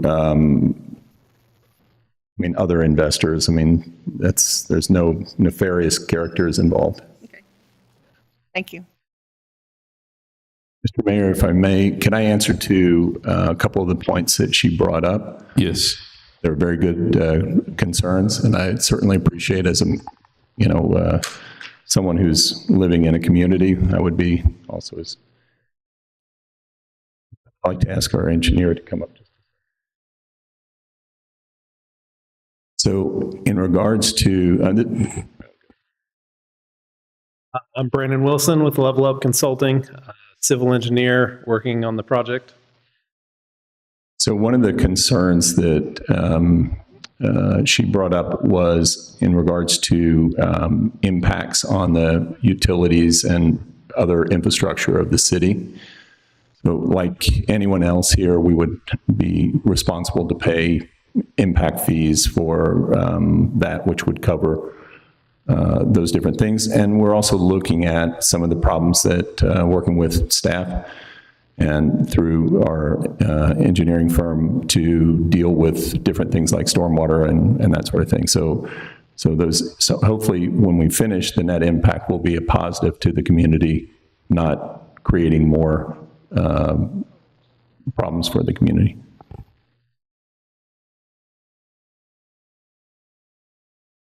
Yeah, I mean, the city, the state, they have stormwater requirements that we're going to have to meet. We've got a permit through the city of Lynn Haven. We'll have to permit through FDEP to make sure we meet their stormwater requirements. Working with the city's utility department to ensure they have capacity. The city's infrastructure has a capacity. So we're going through all those processes. And Add to the stormwater. okay. Pushing the civil engineer to really look to integrate the stormwater in a way that is usable, and it's not just piping it and dispensing of it, but it really is to let it percolate through the soil. Now there are so many strategies and techniques in which and by the way, sites are pre-development can be made. After development, the water retention can be better than it was pre-development because there are so many techniques through paving materials, through the filtration that you do, through the way you channel the water that can be not only amenitized, as I showed, but help with just the slow dispersion of water. I think one of the concerns that Ms.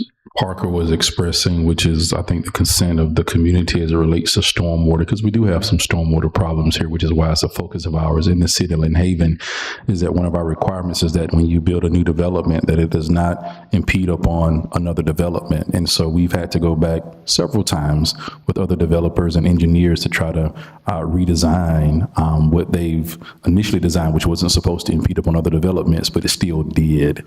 So I guess the question would be, if your development then causes stormwater to increase on the outlying areas and the neighbors, would you be willing to still come back, and we might just need to put in the development order itself or the development agreement, that you would come back and try to re-engineer the stormwater in order to ensure that it doesn't affect the other residents that are around you? So for example, part of our new requirements is that, you build at a higher height than some of the other land. So then obviously the stormwater, no matter how great your system might be, if you're 10 feet and the one is 10 feet below you, then it's going to automatically run down onto someone else unless there's a great system in place to capture all of that. So if it doesn't capture that initially, would you all be willing to come back to redesign that to ensure that it doesn't affect those other residents? That's a good point, but I'm going to point to Brandon to do that. Yeah, I mean, so typically in simple terms, the requirements are we can't adversely affect any adjacent neighbors. This particular site is essentially an island, so it'd be difficult to affect any neighbors other than the industrial properties that are currently there. So yeah, there's a lot of modeling, a lot of engineering and design that goes into ensuring we don't affect anyone. I know a problem in the city that we've heard of is the bayou, and there's, if you look at the master plan, there's some existing stormwater pipes that are likely pretty blocked off and not allowing flow, completely blocked off. One of the items that they plan to do is build a bridge and dig a new channel that would allow a lot of flow and really bring life back to that bayou and hopefully help the flooding concerns. But the code is that we can't affect or adversely affect any adjacent properties. Mayor, if you look at the plan and you see where that cut is, and you see where the stormwater, because we're the end of the line for the stormwater, it's actually all Lynn Haven stormwater, a part of it is coming to us and not the other way. Right. And so we're cutting that causeway, and what that's going to do is allow that stormwater to come out into the in the bayou, which it goes to now, but it'll give it a place to go. So it'll allow that flow, and it'll allow a lot of it'll enhance the bayou tremendously, the southern part of the Lynn Haven Bayou. You'll work with DEP on that? Because. Yes, we have to. Yeah. All right, thank you. Thank you for your patience, sir. Answered it a little bit. I'm TJ Inslee. I'm on the Lynn Haven Bayou, right on 12th Street as it ends. So what he's talking about is one of my questions was, I didn't see that on there. It's in the corner, but it's not talked about at length. What does this bridge look like? Talk about it helping flow. Too good. The question is, what does it look like? I'd like to see that plan and what the bridge is, what the access would be for us on that side, and what's going to come to us, right? The other thing is, stormwater is one thing, but the impact is the treatment plant. So an impact fee sounds nice, and it sounds good on paper, but I wonder if you guys thought about making an investment in it instead of an impact. An impact is for now and for future. But what needs to happen before you start to dig and move and things like that is for that to get fixed. So that's a couple of questions that I wanted to lay out. Thanks. Thank you. So the stormwater doesn't go through a treatment plant. It's treated either on site, and that's actually, there's an agency in the state that manages that. They tell us. We tell them what we're looking to accomplish. They tell us what we need, and as far as the technical part of it. In regards to the bridge, the bridge right now that we're looking at, we're considering possibly doing a wooden bridge, but whenever we have those drawings, we'll present that in our plan to the commission. You'll have a chance to look at it. Same goes for our streets. If we wanted to, we're building the streets, we're paying for the streets. If we want to give them to the city, then the city has to agree to take them. So if we do something that is non-standard, or if we do something that's going to create a problem for the community or an expense, the commission will have the opportunity to deny it. So. Additional questions from the audience? Yes, sir.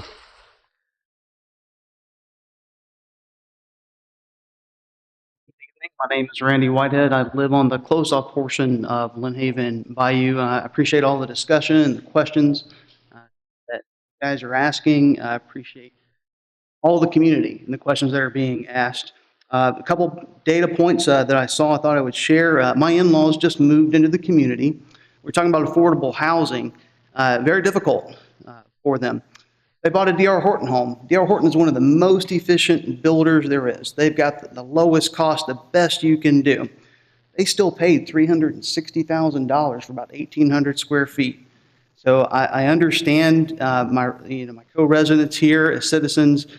Man, the economy right now and the price of things is what it is, unfortunately.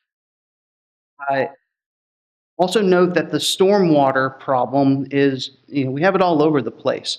Well, the closed-off portion of Lynn Haven Bayou is kind of turning into a retaining pond. There's a lot of muck in it. It's actually filled in so much, the erosion, you can barely get out the canal. You got to have like a canoe, and you can forget it at low tide. It's not going to happen.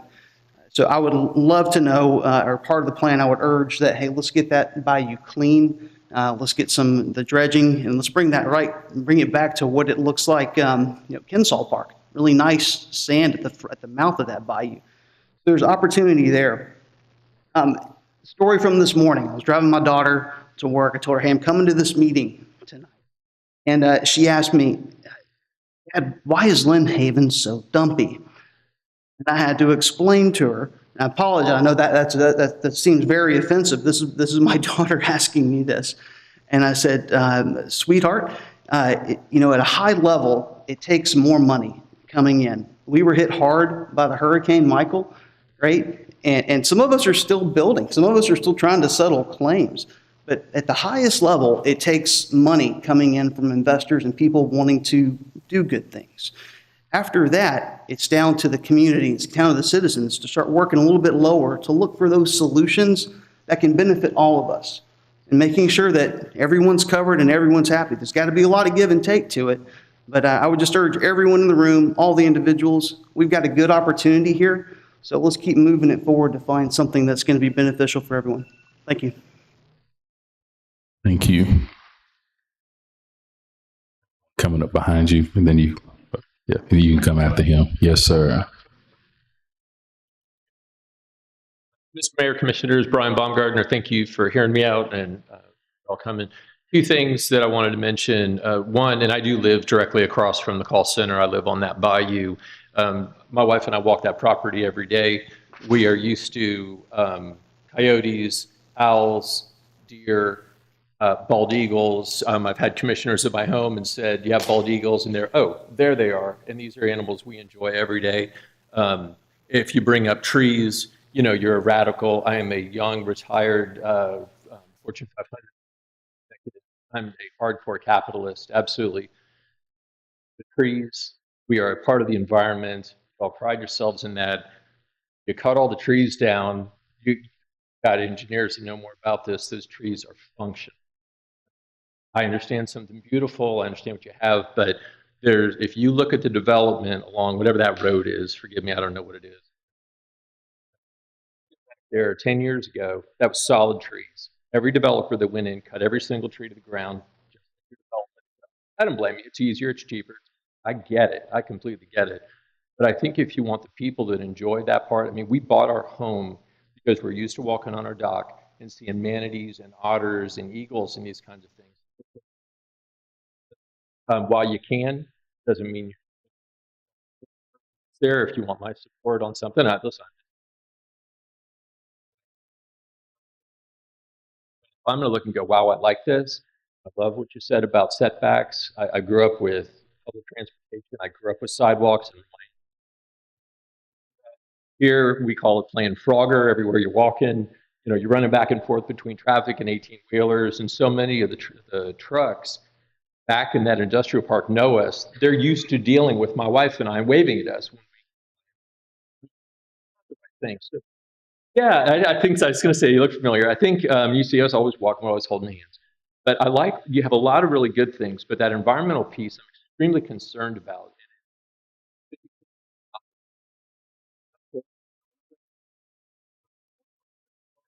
Solid trees, and you have bald eagles in there. Yeah, you can cut the trees down. They're not protected anymore, but I encourage you to think about that.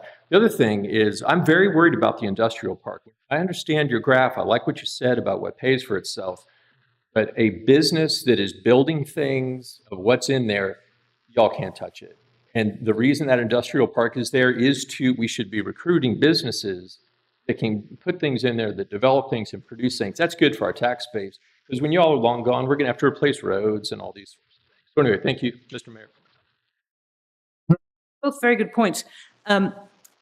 When we draw the master plan, of course, some trees will come down. But I do want to say that if you take a look at our communities, we work really hard to preserve trees where we can. And so where we put the green spaces is not coincidental. Where there were clumpings of trees or trees that were somewhat significant, and if I remember correctly, it's one of the environmentalists bring up the master plan. Yeah.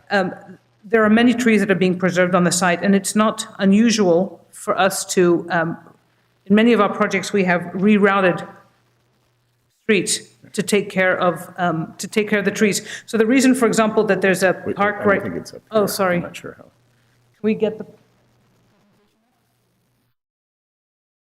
presentation?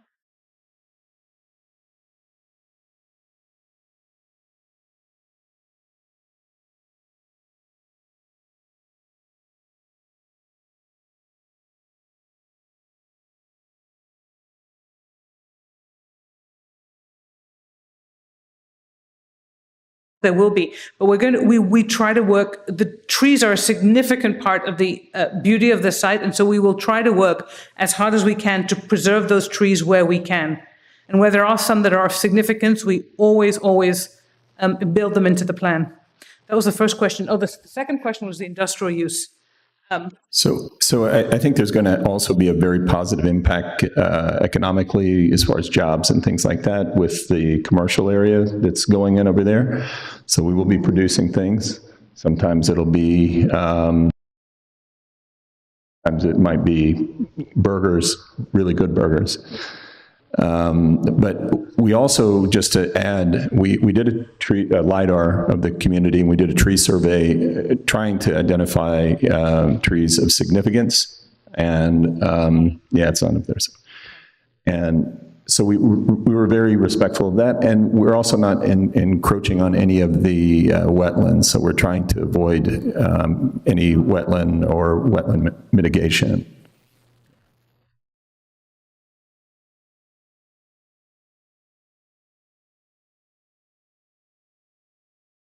My name's Brian Knox. I used to be a resident of Lynn Haven. I left Lynn Haven because of lifestyle. And that me and my family moved to Sweet Bay over in the city of Panama City. And we did that because of what that type of master plan community offered. It moving there, I love Lynn Haven. I love a lot of the people there. But ultimately, I love the lifestyle that we have in this master plan community where it's walkable. We have just the environment that it creates there is incredible. The future development with the commercial, the grocery is going to be a place that we probably will never want to leave. And with that development, it is so that there was someone mentioned the median income, average income in Lynn Haven. The average income in Panama City is $50,000, $51,000. But when you develop something of that magnitude, it has brought in doctors, lawyers, business leaders, not just from Brown Bay County, but all over the country have come, and they come to Sweet Bay because that's where they want to be. They've added to the Panama City tax base because of that. Now, when I see this development, I see what y'all are proposing, I see a reason, sort of a shining star to move back into Lynn Haven. And it is something that I think, yeah, developers are not the boogeyman. Yes, we have a group of people willing to invest hundreds of millions of dollars into Lynn Haven because they believe in Lynn Haven. They believe in what we have here. They believe in the community here. And I think that is just a fantastic thing to encourage. You know, what is it going to do to the rest of Lynn Haven? I hope it raises the standard. I hope it causes everybody else to be like, all right, if we want people to come to our business that's not in there, we've got to raise the bar. We've got to be better. And I hope that this that resonates, and that I'm excited for everything that I've heard here tonight. Thank you. Additional questions from the sir. I don't really have any questions, just a few comments. Johnny Bashirs, by the way. Stormwater, I think there are areas that'll have as much green area or more green area than what we would see if you built a typical single-family house. Let's say, look at Andrews Park and the other things along 390 that have happened out there. The apartments, Andrews Park, the single-family houses out there start at $399,000. Call it $400,000, right at $400,000 for a single-family home. Personally, looking at this, there's going to be challenges. There's going to be traffic issues. There's going to be things that they're going to have to overcome, and they're working on it, I'm sure. But me personally, I would rather see a development like this come into town than somebody just come in and scrape everything off and build cookie cutter homes that unfortunately now are $400,000 homes. I'd much rather see this type of a development come into Lynn Haven than continue down the path that we're seeing every other development do, which is just that, come in, cut everything down and build cookie cutters. And that's all I wanted to say. Thank you. Ms. Walker.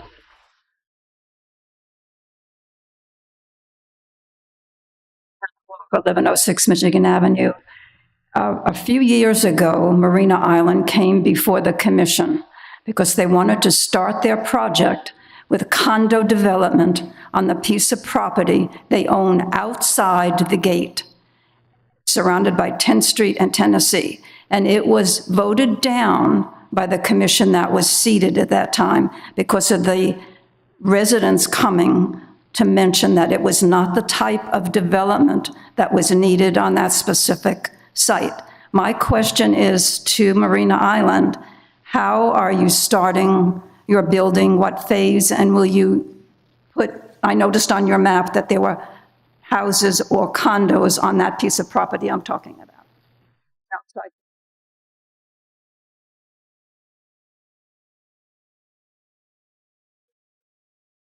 Where the first phase will be, but there's going to be multifamily and single family, both. Well, let me speak directly. So thank you for your question. What she's referring to is we presented a low-rise condominium building. I think it was 3 or 4 stories in that opening space. And the commission didn't like it and was voted down. We have since replanned that for single-family housing. So anything that's multifamily is off of the causeway into the main part of the island.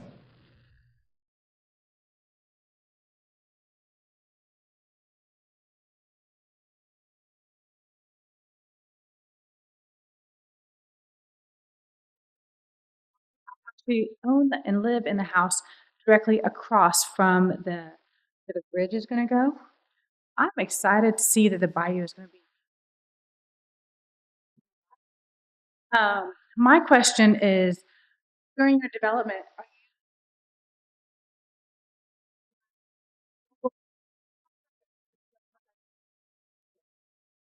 so then that will also bring in more jobs.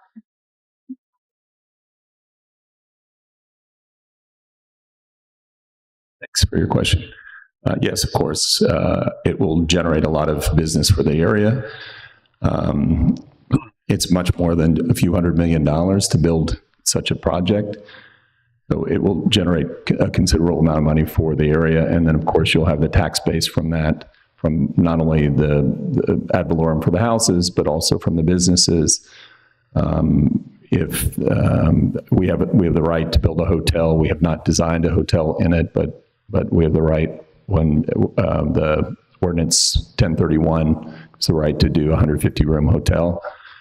If we do something like that, then the city would also benefit from the bed tax and so forth. So all of that stuff, considered, it's going to have a significant positive effect on the local income of the city. Is there a final question from the audience?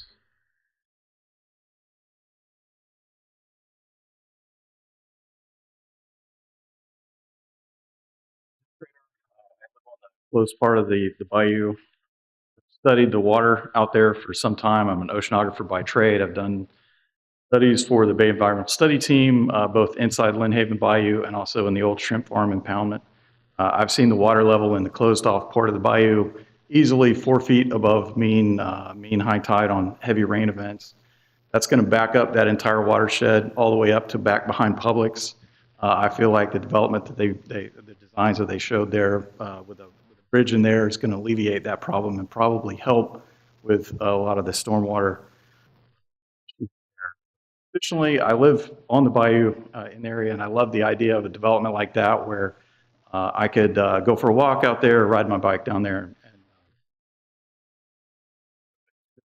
my support and for any technical review or expertise.